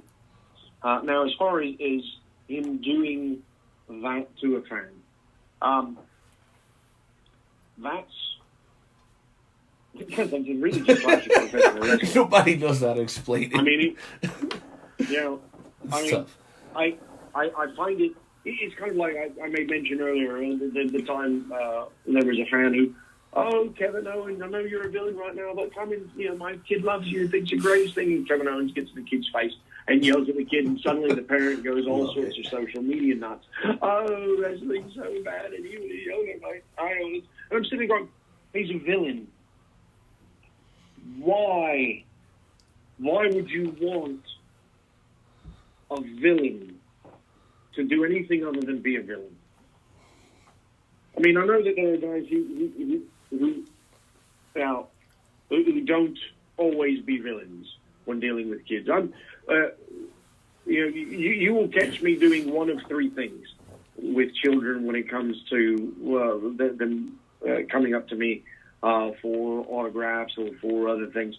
And that is, I will either promptly get into an argument with them because they have besmirched my character and called me a cheat, and I never cheat. I never cheat, right? How do you say that with a straight face? I can't even see you right now, and I know you're. I don't know. Okay, but please continue. How do I say that with a straight face? Well, because, and first of all, it's 2020. We're not supposed to be concerned with whether or not someone's face is straight. But I happen to be heterosexual, so that's how I say it with a straight face. What are you talking about, bro? Okay. Yo, he took that one way in the left field, but all right, whatever. It's your world, baby. I'm just sitting here trying to get a nut. That's what we've heard. Oh, my God. Oh, shit. But the other I walk thing, right into that that one. I will do is... Right in. Yes. The other thing that I do is I will try and browbeat the child into purchasing merchandise. Okay. And when I'm feeling particularly nice, because at the end of the day, it is all for the fans, and you know, I want the children to absolutely hate me when I'm ringside. But at the end of the day, I will do this, and I do it more now and then. I forget where I got. I think it was working for Metroplex Wrestling when I first did this, and we were doing. We were the featured faction, I guess, to take pictures with fans in the ring before a show. This was during a time where the company was, you know, everybody who paid online could get in early, and you buy merchandise, you do a little meet and greet, and this was part of the meet and greet. And there was this little boy who wanted to take a picture with us, and it was myself, Kenny Steele, and the Kingsmen, Michael Schaefer and Larry Canis. And I went, I mean, taking a picture with us as villains has got to be kind of boring. I mean, we can't do friendly poses. We can't do, pick them up. We can't do anything to make the picture special or make the picture extraordinary. Make it a special moment for the person, like the baby faces can. What can we do to make this? And so I gave the child Mrs. Thatcher, but Mrs. Thatcher before she was wrapped in barbed wire, because you never give a child Mrs. Thatcher if she's wrapped in barbed wire. Mrs. Thatcher's his cricket bat. For those of you that are wondering, it's like a cricket bat. Oh yes, yeah. Yeah, yeah, okay. Yes, not a bat for crickets. That's stupid. Why would you give an insect a bat? No, it's a bat for the game cricket. Anyway, gave it to this child, and then I turned around and looked at the lads and said, "All right, I need you to look terrified." I told the little boy, "I need you to hold that up and point it at them like they're next." And he's like, "Okay." And then I just went and kind of just flat on my back, just like he just waffled the hell out of me, knocked me smooth out. And the guy's looking terrified, and he's little boy's holding the cricket bat. And I've been doing little things like that ever since. As a matter of fact, we were doing a house show in Canton, and I had about 5 or 6 kids come up for pictures. And will you take a picture with my child? I'm sure, yeah, why not? I try to make things like that special. But let's be honest, there's nothing wrong. I mean, I know on a societal level, there's something wrong with an adult male flipping a child off in a picture.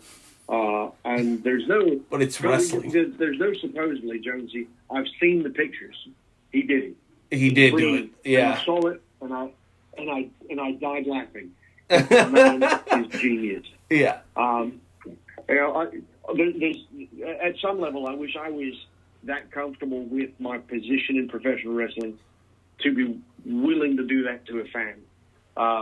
That's awesome. Let's remember that it's doing things like that that's acceptable. Not what was it? I saw just a video clip of it just the other day where there was a tag team coming to the ring, and the last of the two coming to the ring stopped, and he looks like he's going to give a kid a 5 or something, and pulls his hand back and spits on the child, and then starts walking, and his dad or the child, no, little girl's dad comes running and just starts beating him from behind. I'm sitting there going, that's what you earned. You have to be very careful about what you do in that. Indeed. If you're going to a heel, and you're going to try and get some kind of, attaboy, some kind of friendly interaction with a heel, and you get the exact opposite, provided they've not laid their hands on you, or their saliva, in the case of that horrible human being, there's, I mean, that you shouldn't expect any less. I mean, we're villains. It's our job to be villains. Some of us take our job either more seriously or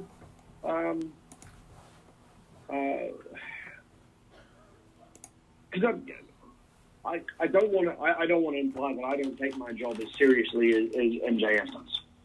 Now, it's my job to be a bad guy. It's my job to make people hate me. At the same time, I also want to make sure that I give something back. Maybe it's because in a lot of ways I'm still very, maybe sentimental is the right word. I don't want to ruin things for people.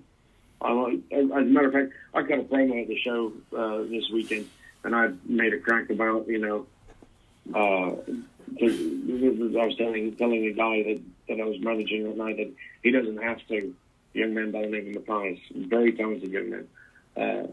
Telling him he doesn't need to be try to be these people's friends. They don't have all the teeth in their head. And one of a recent fan of mine, unrealized by me, a recently acquired fan of mine, does not have a full head of teeth. And he told me that his daughter, who was with him, had said, "Don't cheer for him anymore because he's talking about you, because you don't have all your teeth back." And so he sent me a message going, "Hey, now, I just wanted to let you know that my child had this interaction with me over that, and he thought my comments were great. He died laughing. He thought it was brilliant. And he asked, but he did ask, he's like, was I inspiration for that?" And I was like, "Oh, God, no." Because the last thing I want to do is offend somebody to the point where they walk away from professional wrestling. You're right. You're right though, Nigel, because I've seen situations where someone's trying to make an earnest attempt to get heat, and it's not perceived very well. As being a victim of Brooke Valentine trying to ruin my $60 New Era ball cap and Marty Bell stealing my beer, I know how you can be put in a position where that might actually piss you off. You know what I mean? So kudos to you. I tip my cap to you for making an effort to make sure that you strike a balance. So I want to give you the opportunity, man, just before we close this segment out, to let us know again. Let us know again what you got going on. I'm going to finish. What was that? You think I'm going to stop talking? Well, You actually. Yes. Yes. Yes. I do expect that. Gosh darn it. Oh my gosh. Here we go with the Marty Bell hearts flying across the screen. Really, Sean? You tapped. Don't you remember this? You tapped. This is now the Nigel. Oh my gosh. Somebody put this man on mute. I can't deal with this. I thought Drake Lee was bad. Now I got to deal with this? Are you being serious? My goodness. Oh my. The only bad guy here is you. Oh, no, you stop that. You stop that. You know what? Because I got a guest in the studio right now, and I still got to get to the FWWC. You know what? So I'm going to go use the bathroom and go get some whiskey, and then you guys let me know when you're ready to move on. That's fine. That's fine. You can just sit here and stare at an empty chair. I'll be back in 5 minutes, and we're coming back with Gladius Arena Wrestling. Jeez Louise, I'm sick of these people. I'm going to go take a break, right? You can chill. This show is ridiculous. They just kicked me off my own show. I can't believe this. I mean, for the record, no one kicked him off his show. For everyone listening, you all heard it. He tapped. He didn't want to be a part of it anymore. So I want to thank you all for joining us at Nigel Rabid's Wrestle Talk podcast with my co-host Nightmare Jones, and we're talking with Mr. Drake Lee. Drake, how have you been enjoying the show so far? Oh my God, it's been absolutely wonderful. I wasn't supposed to do this today. I got a phone call and I said, yeah, I'll do it just because Nigel's on, and I'm loving it. Well, I really do appreciate having you on my show because it's been a long time since I've had a podcast, and I've missed it. I realize how much I missed it. Can I just say something real quick? You're doing such a... Compared to Renee, you've just taken the show to a whole new level, and I'm just glad that you're finally here to bring the show up to par. I mean, just night and day different. Oh, I'll be honest. I don't think that it's a me thing. I know that previously it was a Renee thing, but no. This is a collaborative effort with all of the artists involved. It's very much like Live Aid. Yes, it's Live Aid, and you know what? We'll give Renee. Renee can be Bob Geldof. He got things started, but he really didn't have everything masterfully done. I will graciously accept the role of Queen, and really kind of the crown jewel in the evening. But you know what, Jonesy, I like you so much. Yeah. You can be the police. And Drake, Drake, you can be you too. Okay, that sounds cool. I like some Bono. This is 80s U2. This is before we get preachy. This is before we start wearing shiny cowboy hats. This is good. Oh my God! This is the next big thing musically. And Jonesy, you do realize we're gonna have to do the passing of the torch bit, where you give your instruments over to Mr. Lee. The music industry will all see, oh, these are the people that, oh, this is wonderful. And Absolutely. I think. Yeah, I think we're going to have David Bowie on soon. Hell yeah. Right. Be very real, mate. Real Nigel. It has been absolutely amazing. Why don't you let the fans of the Wrestle Talk podcast know how they can get a hold of you on your social media, sir? Absolutely. Well, let me start with probably my redheaded stepchild on social media. You can find me on the Instagrams at the Rabid Empire. I'm really terrible about my Instagram, which is really funny because I just got a bunch of pictures and videos from one of my handlers at Dream World Resort in Pakistan. They took such good care of me. They were really wonderful. I really need to share them out both on Facebook and on Instagram. I'll be honest, I'm lazy. I want to figure out a way to do it all in one shot, so I do it here and it just goes out everywhere. But you can find me on Instagram at the Rabid Empire. I'm available on Twitter at Nigel Rabid. There's also the Rabid Empire's Twitter feed, which is at the Rabid Empire as well. And then my long dormant, I think actually maybe coming back sooner than even I anticipate, my podcast show, the Nigel Rabid Show, which is at Nigel Rabid Show. And you can find me on all of those. You can also find me for non-wrestling related, occasionally Queen news, another podcast that I was doing called All the Queen's Men. And you can find us, I believe that's ATQM on air, at ATQM on air. This has been such a long since I've said that one, I have to actually look it up. So ATQM _ on air on Twitter for All the Queen's Men. You can find me on the Facebook. I am Nigel Rabid, and there's actually if you search for Nigel Rabid, you'll find actually three. There's a personal page, and then there's 2 fan pages.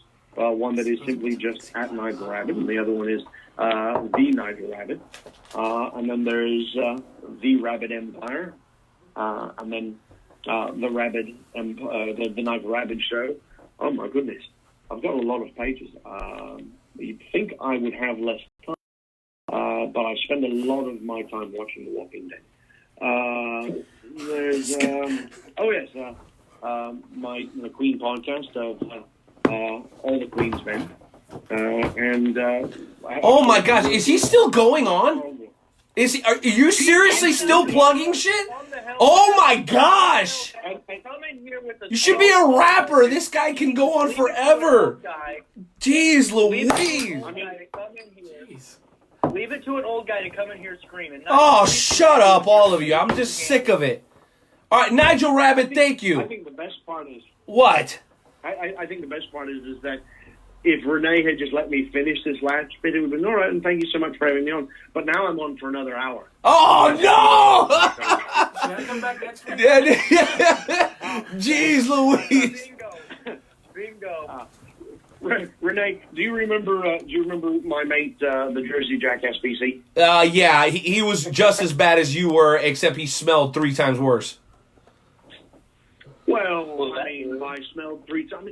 Well, I mean, Jersey, sure, come on. There's only so much. It is Jersey.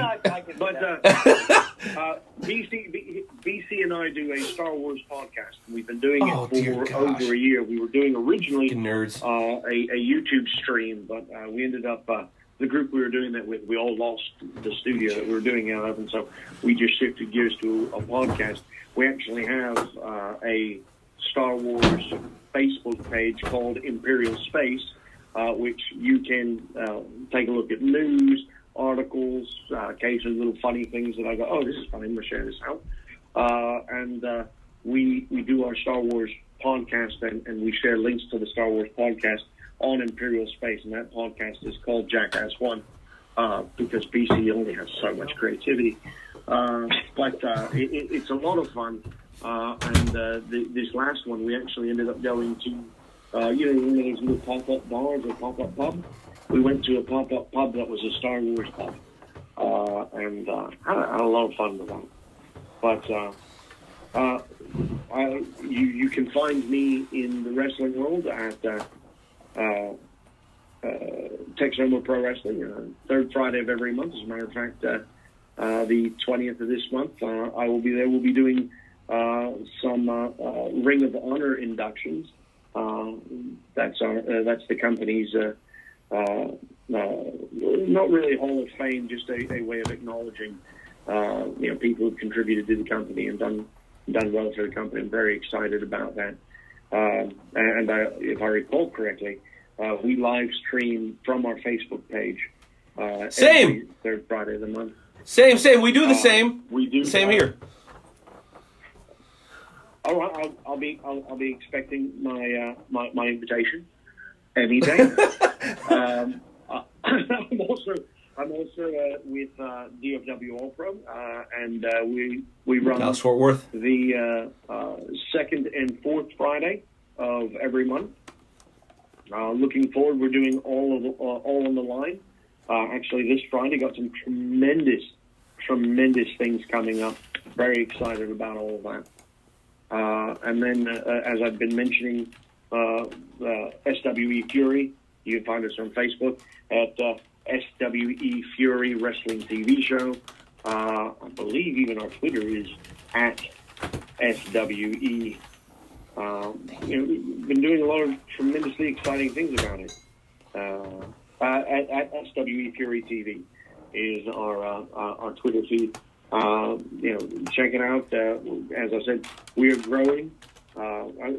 Literally every single week, there's new pieces of news that has us all very excited, and we've got, I think, some of the best talent in North Texas and from surrounding areas. As a matter of fact, you might recognize Mr. Niles Plonke.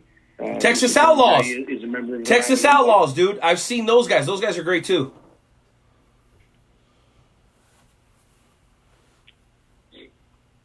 Can you feel the look I'm giving you? Man, come on, man. Those guys are working their asses off. It's the old school country dad. I mean, whatever. Texas Outlaws do a great job. You can say whatever you want, Nigel.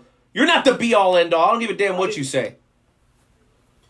Look at you putting on your big boy pants, Renee. Shut up, Drake. I don't want to hear your nonsense. All right, Nigel, it was your pleasure to take up nearly an hour of the Wrestle Talk podcast. I'm sorry for being 7.5 minutes late. I've learned my lesson, okay? Fine, you have it your way. Have you? Maybe. I don't know. It just depends how much whiskey I'm drinking. I have no promises, okay? No promises. If we're being honest, wasn't I originally supposed to be on the show 2 weeks ago? Wasn't that originally? Bro, I had the coronavirus, bro. I already told you. I'm a survivor. I survived it, bro. When you said, Nigel, I'm so sorry. That was when his third cousin's dog died, and he had to take it. Third cousin's dog? What are you talking about? Yeah, you told me about that. Oh, my gosh. You guys are slandering me, man. Jeez Louise, this is ridiculous. No, Renee, I'll accept that as an excuse. I unfortunately had to lay to rest my eldest dog, who I've had for about 10, 11 years. A wonderful dog, but cancer. Sorry to hear that, dude. It sucks. So no, I completely understand. Had you told me it was your third cousin's dog who passed away, I would have forgiven it. But you didn't. Instead, hey, I just poured. Listen. You lied to me. No. You told me coronavirus when you're just upset that you ran out of Corona beer. Well, oh, that's so racist. You're racist, bro. Oh, my gosh. All right, well, Nigel, this could go on forever, but we have to get to the next segment. So thank you for being here. And geez Louise, remind me to never be late to anything involving Nigel Rabid or the Rabid Empire ever again, man. Thank you so much for your time. Just as long as everyone had a good time. That's the important thing. Oh, hell yeah. Thank you so much for having me. Nigel Rabid, ladies and gentlemen, or the Rabid Empire on Facebook. Follow him. Book this man. He's willing to travel. He dedicates a good part of his life to professional wrestling. As you can hear, when he comes into the building, he's here to do work. And yeah, some of you guys might give me crap for the length, but guess what? There's people that come in here in 10 minutes into the interview, they're boring as shit. This man's been going for 40, he can go another 80. So respect the gangster. Ladies and gentlemen, the one and only Nigel Rabid. Have a good night, boss. Thank you, brother. You do as well. Have a great show. Boom. There you have it. Ladies and gentlemen. Hey, Renee. Wow. That's all I got to say. What do you got, Jonesy? What? I'm part of the police now. Why? What? I'm not the Redbone. That's right. According to I'm part of the police. You know, the musical group Police. You know, every breath you take. Yeah. You were out of the studio that time. Oh my gosh. Now I'm Bono. I'm the new Bono. I'm when U2 was before they had the So I was gone. Bono from U2. I was gone for 3 minutes, and you assholes got knighted, and you became rock stars. What the hell happened while I was gone? What the hell happened? Nigel became Freddie Mercury from Queen. Oh my gosh. You know. Oh dear goodness. You didn't hear it? Well, Oh God! Oh my goodness! Hold on, Renee. I hate to do this to you, but you got voted off the island, son. It's the Wrestle Talk podcast with Nigel now. What are you guys? You can't vote me off the island. This is my. You didn't get a rose. Oh my gosh! You're hitting me with the auto-tune crybaby. This is ridiculous. Wow. Okay, that's fine. Whenever I have an opinion, you guys want to hit me with the auto-tune crybaby. That's fine. Well, listen, guys. I have huge news. The FWWC draft, the pick'em, is happening via Facebook Live, not during the Wrestle Talk podcast, because we have to get to Jason Gamma of Gladius Arena Wrestling. We're going to give you guys a solid 20, 25 minutes with this gentleman, because you know what? He deserves it. He's been working his ass off in this business for a long time. He went from being a student to being an in-ring worker, and now he's playing a part in bringing in a new, innovative way of professional wrestling to the Midwest. That's right, he is here at the behest of Caesar. Ladies and gentlemen, welcome into the show for the first time, the one and only, from Gladius Arena Wrestling, Jason Gamma! Hit the music, Timmy! Hey!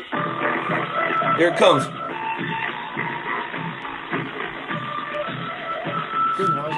Whenever you feel it, baby.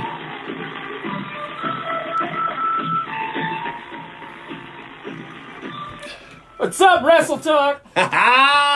Jason is in the house. What is going on, sir? How are you? Hey, Joe. Slide over. We'll get you in just a second. There is tape delay. What up, brother? How you doing, man? Handshaking okay with the corona and what? No, bro. Listen. I washed my hands. It was the dog. Wow, Nigel Rabid, an incredible guest. Jason, thank you for staying. For you were here in the studio for pretty much the whole interview. And you gotta admit, man, that dude, when it comes to doing what he does, is one of the very best in the business. I have no idea how I'm going to follow him. I don't know, bro. Good luck. You know? Well, I mean, but you got some accessories that might help us. Wait, not yet. Don't give it away just yet. No. I have to give you this first. Okay. Rocco said I have to give this to you. This is a gift to you. Gift? And a gift, and the FWWC, he wants to give you this little title belt that he made. Wow. That's well, you and you know what? Oh my gosh. This. I can't even. I don't. What? Okay. So this is perfect because I want to get straight to you. But the FWA is such an important part of the show. They were supposed to be on. We were going to do a draft and all that, and we'll take care of that possibly even tonight, guys. So to hang tight. But this belt is a belt that me and Rocco talked about like 2 years ago, and when he was an active competitor in the fantasy group, and I said, man, I know you do some great stuff. You know, is there any way you could make one? He said, hey, I'll start working on it. And he did. All right. And here it is, and it's fantastic. And I can't tell you how grateful I am because a lot of people like yourself, and we'll get into some of this, that have dealt with serious injury find the FWWC as a means of staying connected with the business without actually having to step in the ring. We cut promos, we fight for championships, we have watch parties, we do a lot of cool stuff. And so when I think about what you're doing, you've gone from being like an in-ring competitor to now kind of being more on the business side of things. But this, I mean, I have to take a huge pause and just say thank you to Johnny. Johnny, you're a man of your word. You always have been, from this to your time in the group to whenever my son would show up with me to MEW, you were like the one guy that would like run him through the ropes, and because I don't know any of that stuff, right? I'm not a wrestler. Johnny was the one guy that took the time to do that with my son Fury. So thank you, bro. Thank you for that. Thank you for this. Thank you for facilitating Jason so that he could be here. And I know the fourth wall and all that bullshit, right? I don't give a damn. You heard the show. We just do what we do here. Yeah. All right? It's all good. But huge thanks to him, and thank you. And the FWWC, myself and my partner, Dewan Mills, thank you for this gift, bro. We will forever be in debt and grateful to you guys for giving this to us as a gift. So thank you, bro. Thank you, Johnny. Thank you. So anyway, I got a couple of co-hosts. All right, and they were just enamored with Nigel Rabid. All right, and it was easy for them to do. Okay, but now I'm gonna make them do some work. So we're gonna start with my man Jonesy because I know he's got some questions lined up for you, and then we'll get into some stuff you and I. Jonesy, why don't you jump in with Jason Gamma? Let's see what questions you have. I know you've been doing your research. I know you're a fan of professional wrestling across the globe. Gladius Arena Wrestling is something that you've been paying some attention to. What questions do you have? Wait, hold on. Okay, no, go ahead and answer. Go ahead and ask questions. Go ahead, I Joe. just saw something you posted up there, so go ahead. All right. Ask some questions. Oh my gosh. It's going to get intense in here real quick, but we'll get to that. Go ahead, Joe. What do you got? My first question, and this is a serious question. Everything's going to be fine, Jason, as long as you are not a Kansas City Chiefs fan. No, you have to be a Raiders fan. Oh, hell no. I am a diehard Chiefs fan. Yes! All right? I went to, we have a place here over in the park, 68 Inside Sports. 68, that's a Will Shields place. Yeah. Will Shields. I met him several times, so they're such a cool guy and everything. I'm a diehard Chiefs fan. I have been my entire life. Sorry, dude. Sorry, dude. but when the Chiefs play the Raiders in Las Vegas, I so want to go to Vegas to see that. I love Las Vegas. That's a drive, right? That's like a drive that you can make. Is it like 8 hours? You said 8 hours? That's like 20 hours. From here to Vegas? From here to Vegas. Okay, so it's not a one day drive. I don't know. I've never been to Vegas. It's a 3 hour flight. A 3 hour flight. It's a 3 hour flight. Okay. So, in all seriousness, one thing I wanted to talk about is, you were Jake the Snake Roberts' booking agent for his comedy and road story tour. How did you get into that story? How did you get into that job? That's a great. We want to hear all about that because Jake the Snake has been in the news recently. Yeah, he was He made an appearance in AEW. He did. Yep. Yeah, he's doing really good. This is how I got into it. So I was going through a recovery from a broken hip, and basically when you're recovering from something like that, it just seems like your whole world just stops. And I'm a very active person. I'm a go-getter. I'm like, I got to do this, and this. I was going through training and everything, and then broke my hip, and everything just stopped. And it's like I just didn't want to just sitting around and do nothing. So I was just looking up on the internet, look on Twitter, and I saw that Jake the Snake was starting his comedy tour, his comedy road story tour, and he had just started it. And so back in the mid 2000s and late 2000s, I used to book and manage music. Okay. Bands, metal. What style of music? Metal. Like metal? Yeah, okay. Mostly metal, industrial, right. goth, stuff like that. So I had a little bit of a booking experience. So I emailed Jake, I found his email address, and I said, hey, are you looking for a show in Kansas City? I can help out. And it was his daughter, Cody, who replied back. She also manages Hacksaw Jim Duggan, if I'm not mistaken. And Ted DiBiase. And okay. Yep. Right. Yeah. She manages Hacksaw and Ted DiBiase, and she's pretty awesome. Cody is a wonderful person. we're not really looking for anything in Kansas City right now, but we are looking for some shows in Texas leading up to WrestleMania 32. Okay. So because I was in Dallas that year, and so I was like, no problem, I can get your stuff booked, you know. And so you've heard of DFW because we were talking about that with Nigel a little bit, right? Yeah, they do I've big things down there. Yep. So so I hit up my comedian friend Alex Ansel, who lived in San Antonio at the time. I said, hey, look, and he's a big wrestling fan. So I was like, hey, I got Jake the Snake Roberts. He wants to do a week-long tour all through Texas. Can you help me out? And he's like, yeah, sure, you know. So he sent me some contacts. I hooked it up, and we did, it was 8 days, 7-city comedy tour from like starting all the way down to was it McAllen, Texas, and then all over from like Corpus Christi, San Antonio, Austin, San Angelo. Damn, so you're pretty damn well traveled, bro. Jeez. That's pretty. I didn't know that about you. Yeah, I spent 8 days with Jake the Snake Roberts in my passenger seat. Just driving him from spot to spot. Yes, city to city, and I got to pick his brain a little bit, which was really nice. The funny thing was, like, I was Texas Mania. Getting some messages right there. Good. So you know, I was still recovering from a broken hip. You know, while we were traveling, a few months before that, Jake just had a hip replacement. So we were both getting out of a car, mowing and growing. I could imagine you guys walking around like you're 80 years old. Yeah, it was definitely an experience riding with Jake. So yeah, basically I just put myself out there. I was like, you know what, it might be a long shot that I would actually get to help him out. But yeah, him and Cody, they said, yeah, you know, if you can do this, you know, do it, and I did it.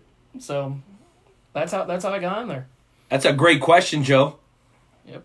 So let me get this straight. So you went from working with Jake the Snake Roberts for his comedy and road story tour to now you're working with ECW superstar Raven for his comedy tour? Yep. That is freaking amazing. Yeah, that is dope. Well, he does comedy every now and then. I wouldn't really call it a tour, but he does you know, does shows here and there.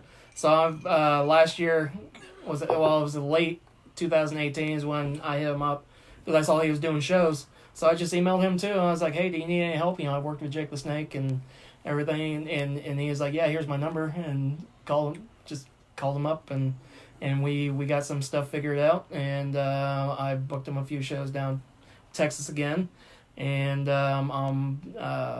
this year I'm going to be looking to bring him closer to Kansas City. And, yeah, we're going to talk about that here in a minute, boy. That's exciting. Nothing is confirmed and concrete yet, but we're working on it. So for the comedy show. Wow. Right. Yeah, So, we'll talk the about the other comedy side show. of things. Yeah. Yeah. Glad you saved that one for me, Jonesy. I like that. Well, Drake, I know you're here with us as well, and I know you're a connoisseur of the sport. I'm checking out some of the comments. Nigel's comments there, and I gotta say I met Nigel about a year and a half ago over at MEW. Right. And you know, I heard a bunch of guys just talking crap on him and everything, but he couldn't have been the nicest guy I've ever met. Well, he wasn't very nice to me, I'll tell you that. No, I was one of the guys I that was never had pretty an upset. issue with him. Wow, okay. That doesn't surprise me at all. Well, we're going to get to Drake as well, but Joe, did you have any other questions or thoughts for Jason Gamma here? Joe. I think we might have Joe screening. Okay, that's a good thing. That means we have some callers. Drake, why don't you jump in here, man, with any thoughts or questions that you might have for Jason Gamma? Yeah, no, totally. I think it's really, really great. I heard some of your story, and I by the way, this is a real. Renee told me, hey, I just need you for the half of the show. I wasn't supposed to be on the full show, but I got a little bit of information because I'm always prepared because I know what Renee does. Whatever. Oh my gosh, and, these guys are relentless. And I was picking apart some of the things that I received, and I was going to go through that, but I kind of want to piggyback on something that you were talking about. You traveled with a lot of people, and that's great. You know a lot of people, but that travel with Jake Roberts, and we know that he has a huge a huge, really incredible life story, you know, and so, you know, from the low points to the high points, it's truly incredible, and he really inspires me personally. And my question is, obviously, I don't want you to share something that's personal or anything like that, but is there something that, like a message or something, a new outlook you received from that car ride? Because, I mean, just to be a part of that, not even from the wrestling side, from a personal side, from how you interpret life, was there something that you took away from that car ride, and do you do that with everyone you drive with, or is there a case of that ever happened? Well, I can actually think of something specifically with Jake. So, you know, Jake's very open with his history, you know, with drug and alcohol abuse, and also his history. How he didn't have a very good childhood growing up and everything. So one of the stops we stopped at, he did a speech type thing at a university down San Antonio, and he was just talking to. It wasn't a comedy thing at all. All right. He was just basically talking about his life and how he overcame drug and alcohol abuse and everything. And he started talking about with a lot of funny ass stories intertwined into the storytelling. Well, this specifically, it was a lot more serious. Okay. When he hits the comedy clubs, he meshes it really well. Yeah, he meshes it really well. So this specific part, he was talking about his dad, and I'm sure if you ever want to know the history of Jake and his father, I'm sure you can Google it or something. I'm sure it's all over the internet. But anyways, when he was talking about that, it made me really appreciate what I have, because, you know, growing up into my adolescence and everything, I didn't have a great relationship with my dad, and that really made me appreciate what I have with my dad now. So something like that. And as far as like on the road with Jake and everything, I had there was a lot of funny things that happened. I got a lot of funny stories. He likes to pull some ribs. So were you a victim of a Jake the Snake rib? A couple of them. A couple of them. So I'm gonna tell one. I'll tell one because this was hilarious. So we were heading to Corpus Christi. All right. And it was in March, so it was almost exactly 4 years ago that we did it.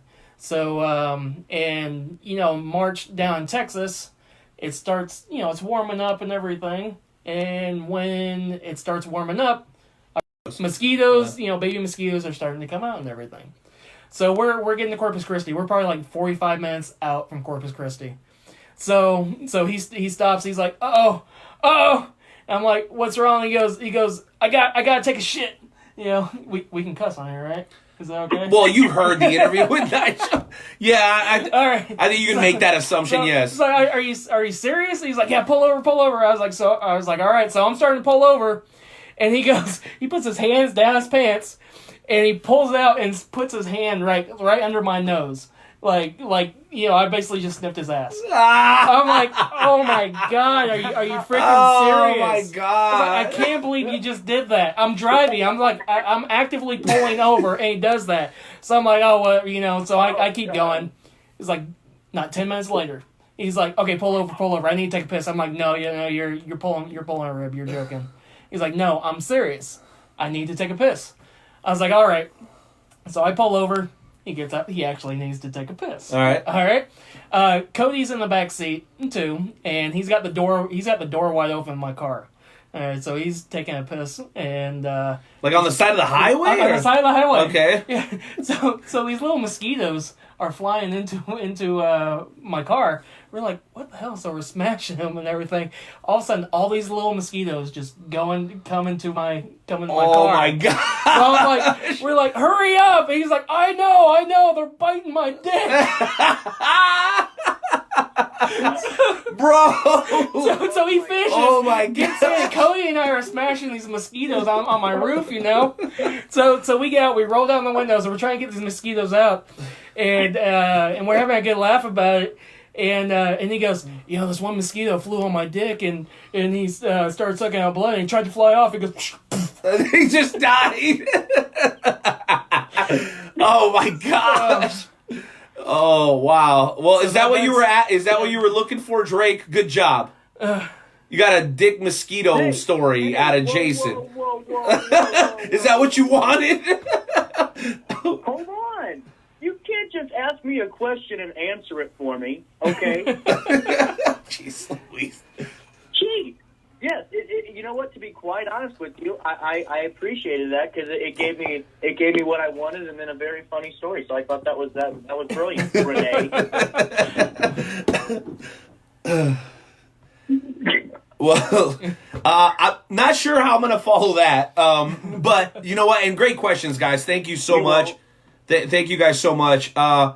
Jason, we got to get to it, man. This is very important. Yep. So, as a person who's made an effort via the Wrestle Talk podcast, via GWF, via Royal Alliance Wrestling, to do whatever I can to try to kind of ignite pro wrestling in the Midwest, but particularly the Kansas City area, I know what a challenge it can be. And you and the folks over at Gladius have decided to take that challenge upon yourselves. But you guys are approaching it from a very different angle. It's something innovative, something that I've never heard of before. And so I think there may be a lot of people that are still wondering. They're excited. They see the posters. They see that Raven's going to be there. They see that you're going to have some top-notch talent on the card. But talk to us a little bit about kind of like the blueprint and how this idea came to be and kind of how it got to where it is right now. Just a couple of weeks out from your first show. I mean, that's pretty damn exciting. We're about, I guess, a couple of weeks. 2 months, 2 months, 6 to 8 weeks, whatever it is. May 30th at the Grid in Overland Park. So yeah, it's about 2.5 months out. So basically, Gladius Arena Wrestling is it's a creative project started by Johnny Rocco, and he's been talking about this for forever. You know, I remember he brought it to me a while back. And there's something else that I don't think a lot of people know.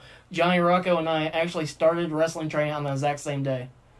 I did not know that. Just no. over 5 and I know both of you guys. I didn't know you started over 5 years. And I like making a joke saying that I'm actually I've been in the business longer because I walked in the door 15 minutes before he did. 15 minutes. 15 That's minutes. true. That's it's like the twin thing, right? The twin that came out 2 minutes before is still the older twin. It's the facts.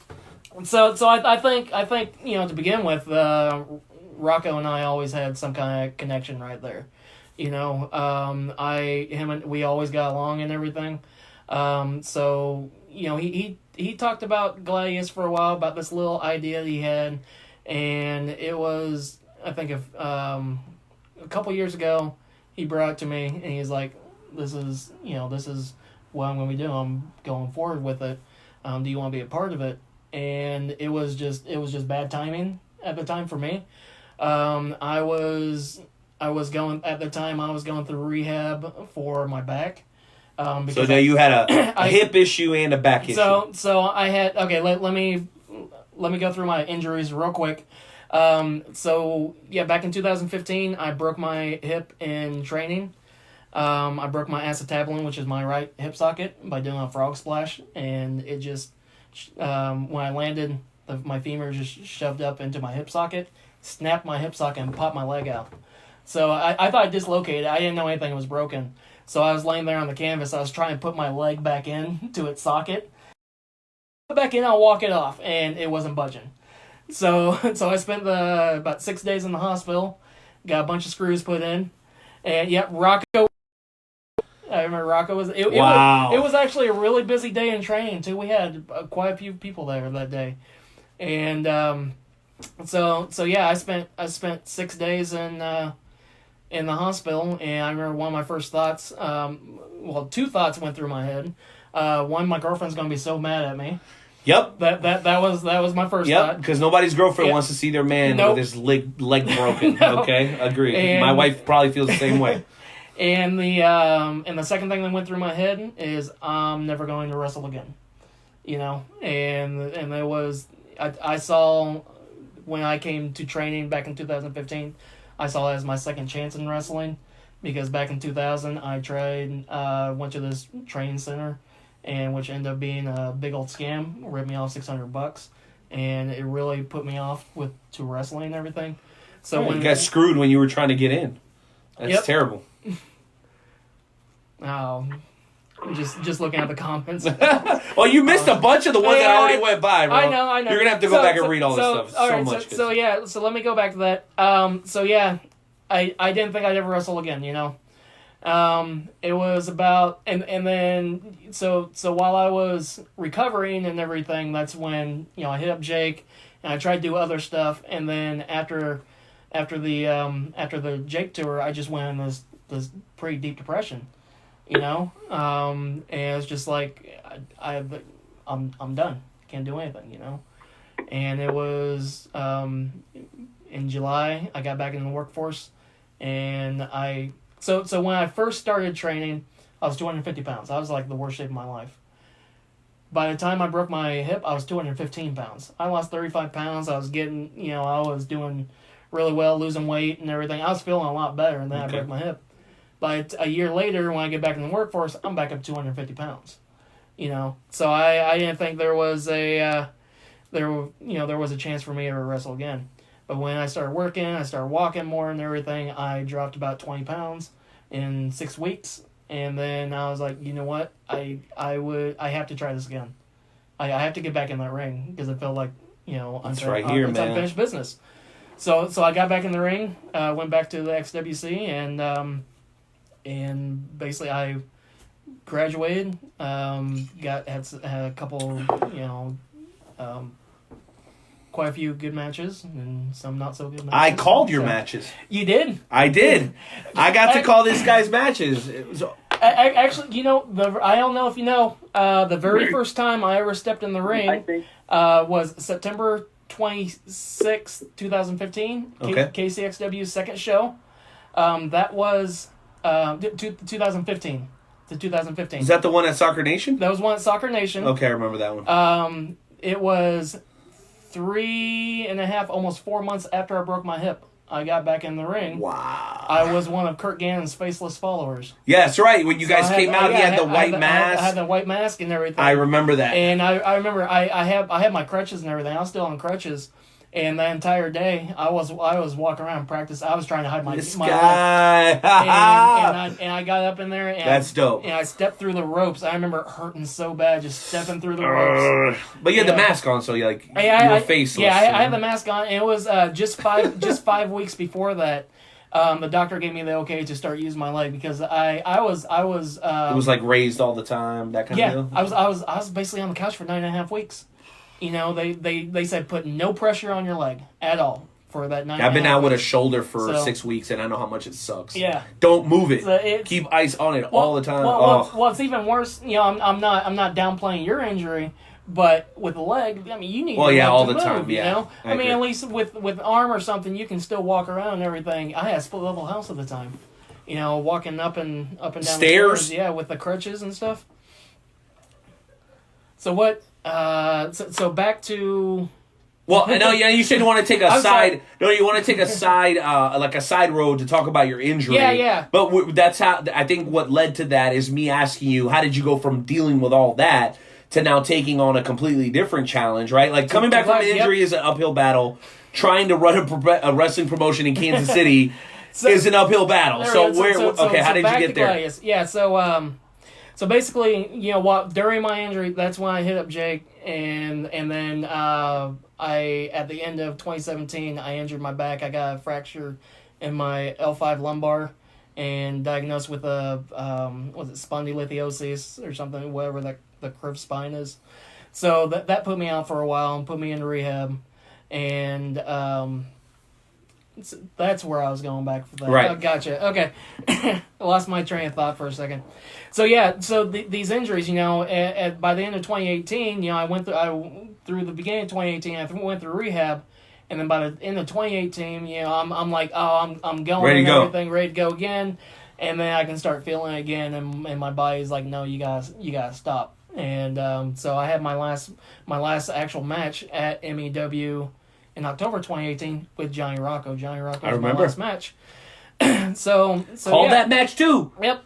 First and last. So 2019, It was like I was pretty much done. I never said retirement or anything like that because I always thought, there's a chance I can get back in the ring. How old are you, by the way? I'm 38. Okay. I'm turning 39 this year All right. in June. So, yeah, I'm getting close June to 40. 22nd. 15th. Nice. Hey! All right, sorry, go ahead. So 2019, I'm still, the injuries are still, I can feel them and everything, so I'm just, like, hanging around. And then, towards the end of 2019, Rocco hits me back up and said, Still hey, doing this thing. We're doing this. Do you want Let's to? go. I was like, it's just good timing, though. I'm not doing anything else. So, let's get to Gladius, then. Yeah. I want to talk about So, yeah, because I Gladius. want to know, because you keep bringing up Johnny Rocco, so Yeah. I'm going to ask you a question, and we'll jump around in the card, and we don't need to go through the whole thing, because that's boring. Why isn't he here? So, because immediately, and I'm going to ask you, All right, this is the show, bro, so just so you know. Yeah. So, why, Gotcha. what is his role versus what is your role? Okay. Is he going to be an active competitor? He's him and the Silver Mountain Mafia are going to be competing. Okay, all right, so Okay. that makes sense. The reason why I'm here, Okay. all right, I am the hand of the Caesar. Okay, so I am the Caesar So spokesman. you're the one that he decides, and then you Exactly. just tell everyone what Caesar decided. Yes. Gotcha. Now, let me. That's cool. And here I'm going to reveal who the Caesar is. It's not Johnny Rocco. Okay. No, I hope not. No. The Caesar. Him and Nigel Rabid are friends, so I would really hope not. No. The Caesar. Caesar is Derek Stone. So he is the one who is putting. It's Gladius is all for Caesar Stone. All right. Oh my God. Basically. That is amazing. All right. Go ahead. So Please continue. This is good. So here's the whole thing with Gladius. There are 8 relics that we are using for trophies. Okay. Now, in the Gladius world, we know exactly what 7 of them are. The 8th one's a mystery even to us. We don't know. Okay. Okay? The Caesar Stone, we found out has been collecting these relics for quite a while. And he has 3 of them in his possession. Okay. Okay? And he has the Gladius sword. He has the invitation, which we showed before that was given to a warrior already. Okay. And he has the crown. All right? So, when Caesar found out that another relic, somebody else found another relic and was given to another warrior almost 2 years ago. Is if you remember in the video back in 2018, Cody Wilson found the Cody Wilson found the Ankh necklace in his bag, just hanging out in his bag after he had a match with Kit Reaver. I love Kit Reaver. Kit Reaver's awesome. Yeah, he's the man. The king of WrestleCore. I mean, duh. Love Kit Reaver. Go ahead. So ever since this Ankh appeared, things just kind of got a little crazy, I can see that. So as these warriors are collecting these trophies, right, the relics, Uh-huh. so are they to bring it to Caesar for an opportunity, or how does that work? Pretty much. So each relic has a special ability. Okay. You'll have to find out exactly what these special abilities are at the show. Gladius Arena Wrestling on Facebook. Yep. Don't play yourself. Go like these guys. Go ahead. So, okay, I said the Caesar's This is very Caesar's got 3 innovative, of them. by the way. Caesar's got 3 of them. The Ankh, we will reveal. So we get Like, what do you mean, like Unc? Like my, Ankh. like my uncle, like my Unc, like my uncle, like Unc Juan, like Ankh. Unc. So it's not Unc Juan. No. Like my Unc. No. Unc. It's not. It's no. not. What is a Unc? It's like a cross thing. It's a Egyptian Okay. cross. Oh, okay. With the it has the little loop curve. and then Yeah, the cross. little loop. Okay, That's an gotcha. Ankh. Yeah, just It's an don't be Ankh bothered by my necklace. ignorance, okay? Just go ahead and continue. So, and we found out that... Wait. I said I'm ignorant, and Drake Lee immediately has something to say. Drake?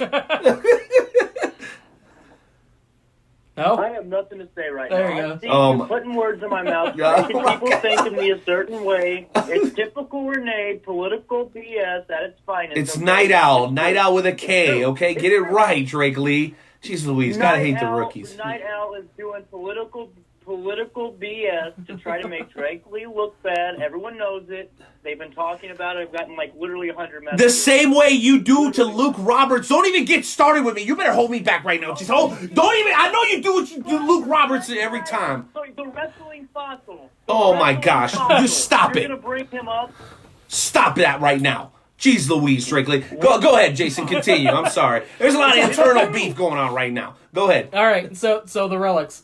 Caesar's got 3. Found out we have 3 senators. Senators that are representing certain warriors. So Senator Pinky, we found out. Oh yes, Senator Pinky. I like this right now. Is the one who found the Ankh and gave it to Cody Wilson. We found that out. Okay. Okay. So he is picking Cody as his champion. Okay. All right. The invitation, which was one of Caesar's relic, he instructed me to give it to the Marksman. We all know the Marksman, and that was awarded to the Marksman at the end of last year at MEW when he took on Angel Skycall. Right, I remember that. And Marksman won that match. Now, Marksman is not one that makes himself available to everybody. So the fact that he's going to be a part of Gladius is pretty telling, right? Yeah. Because I know there's probably a lot of different people that have wanted to bring him on board, but he's very selective about that. So that's pretty cool. Selective, and he is. I consider him a high caliber, top-notch talent, no question. Technician wrestler. He's just period. High caliber. Period. Whatever you want to label him as, he's fantastic. And he's very picky on where he goes. So he's got the invitation. So he'll be at the show on May 30th. And then we have Senator Coppell, who we found out does. Oh no! You can't tell me that. We found out really he does have one of the trophies. Coppell? But he won't tell us. Hold on. Nightmare Jones has something to say here. Nightmare Jones, geez Louise, please don't tell me you're on board with Senator Coppell. Hold on. Any power this guy has, he's going to abuse it. He's going to lube it up, and then he's going to abuse it. If you remember, I'm very familiar with Coppell. I know you are. Why would you? He's my manager almost my entire career. Oh my gosh, I can't believe this. Jonesy? This is... Yeah, so we got Senator Pinky and we got Hold Senator on. Jonesy's got thoughts. Okay. Joe? So you asked me about Professor Coppell. Well, Senator Coppell. Senator Coppell. Senator. I can't believe this. Senator Coppell. Coppell is an amazing person. How can you not like him? Oh my gosh! What are you talking about? Coppell is a freaking troll of the highest order. Are you serious right now, bro? Come on, man. Go! Nightmare Jones, I got a question for you. Sure. Go ahead. Do you think that Renee takes baby aspirin for his potential strokes? Because, I mean, his blood pressure has got to be at least 380. Chilling's Tylenol. Oh, jeez. Oh. No, he doesn't take baby aspirin. Renee takes Midol. Oh my god! Oh, I can't believe you just said that to me, bro. What are you talking about, man? Why are you gonna disrespect me like that, Jonesy? Take shots at me?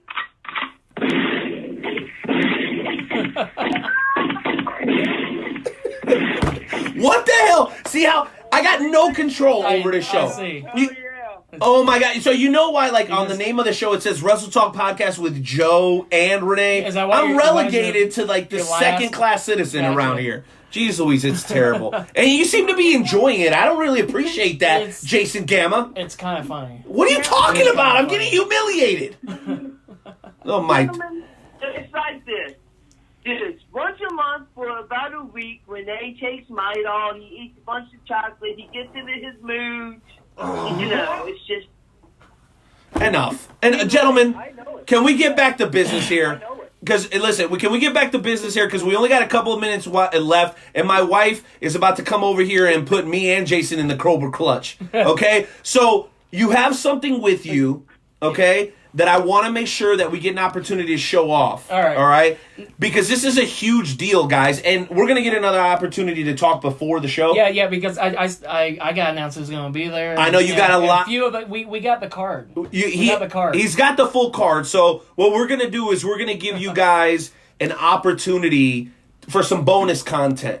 We're going to go ahead and spend some extra time with you this weekend, if time permits, to go through the whole card extensively. Okay. Okay? So we're going to do that for the fine folks at Gladius. We'll set that up.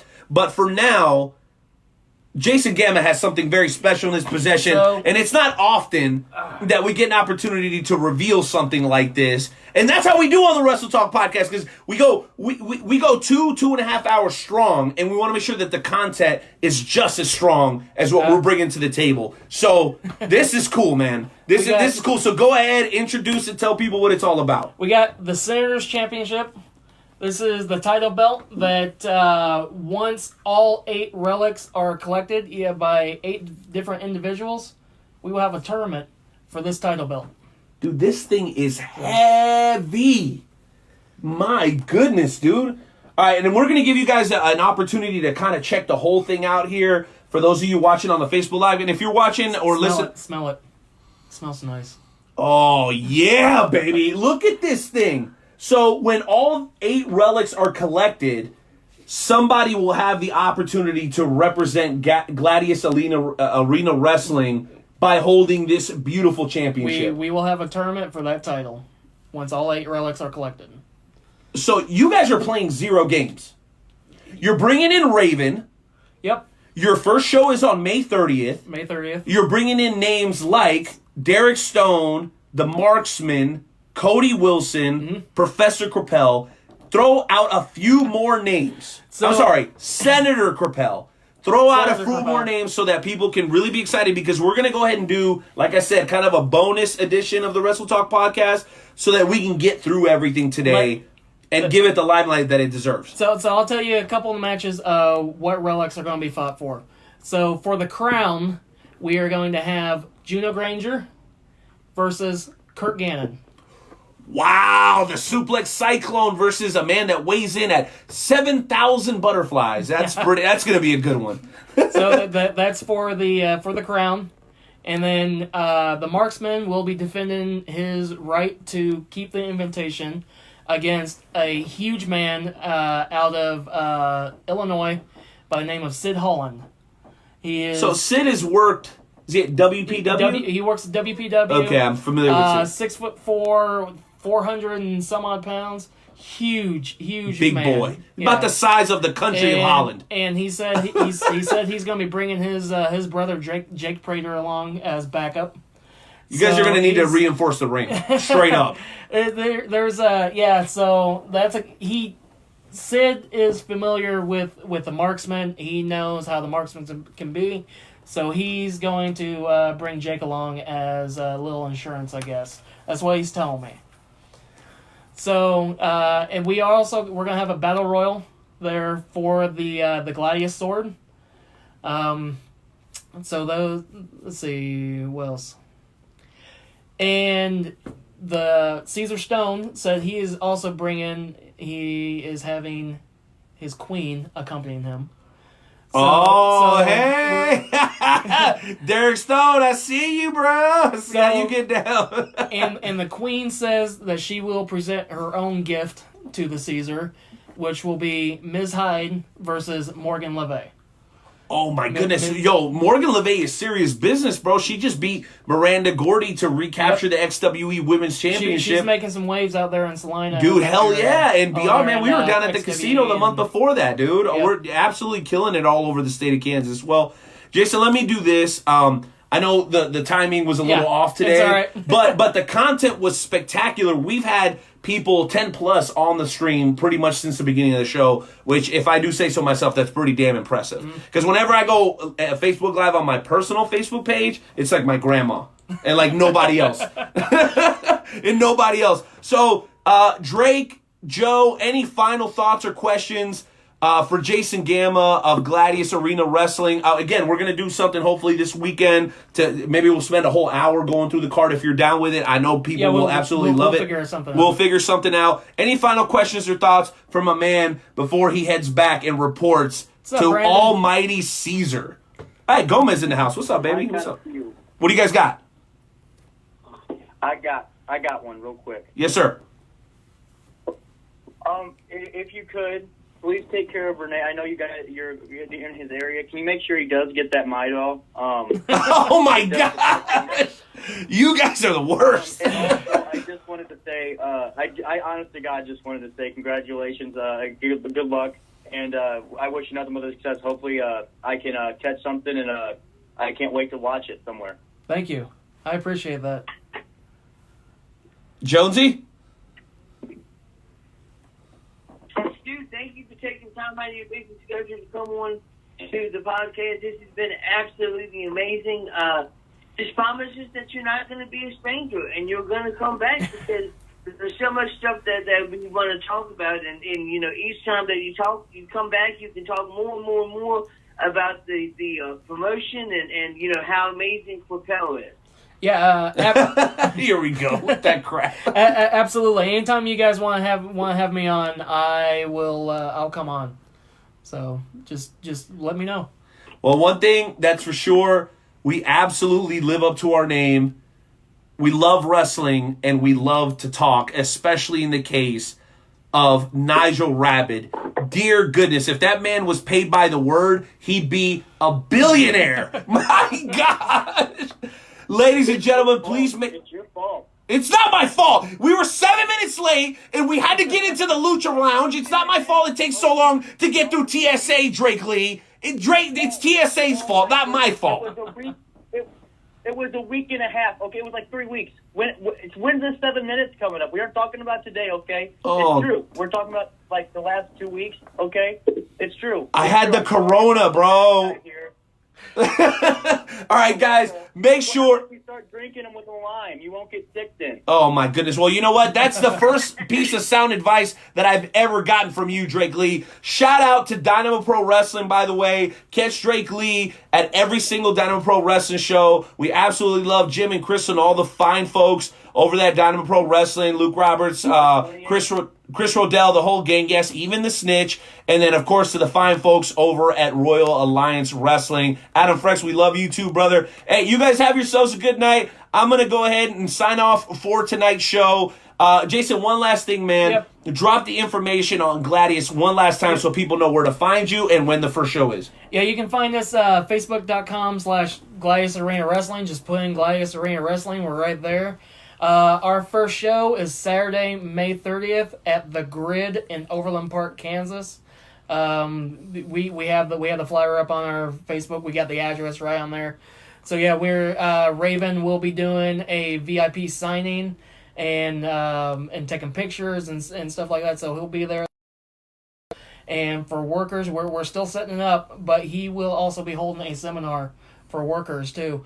And I gotta say, spending the time that I've spent with Raven so far and everything, he's one of the smartest guys I've ever met.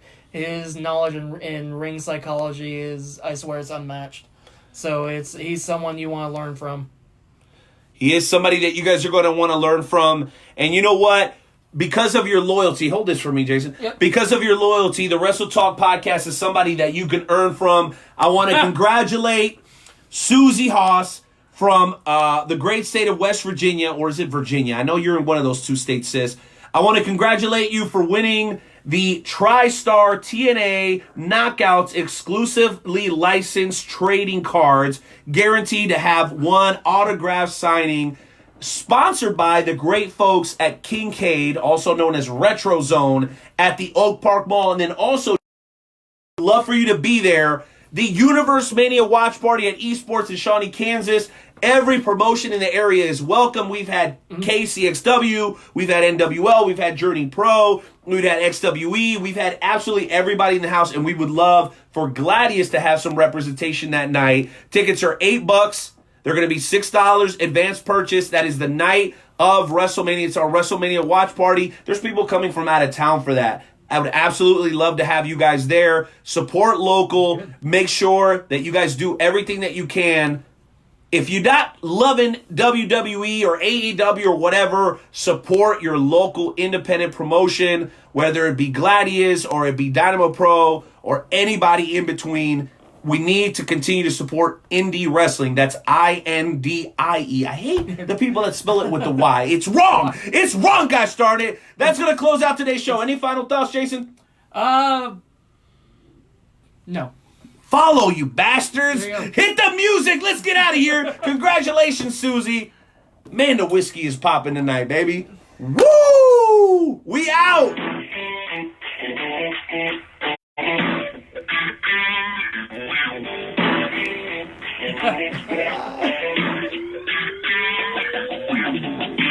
That looks so stupid on the video. I thought that was me. I hate that angle. I don't have the angles going on. You gotta put Well, see, I hide my 3 chins.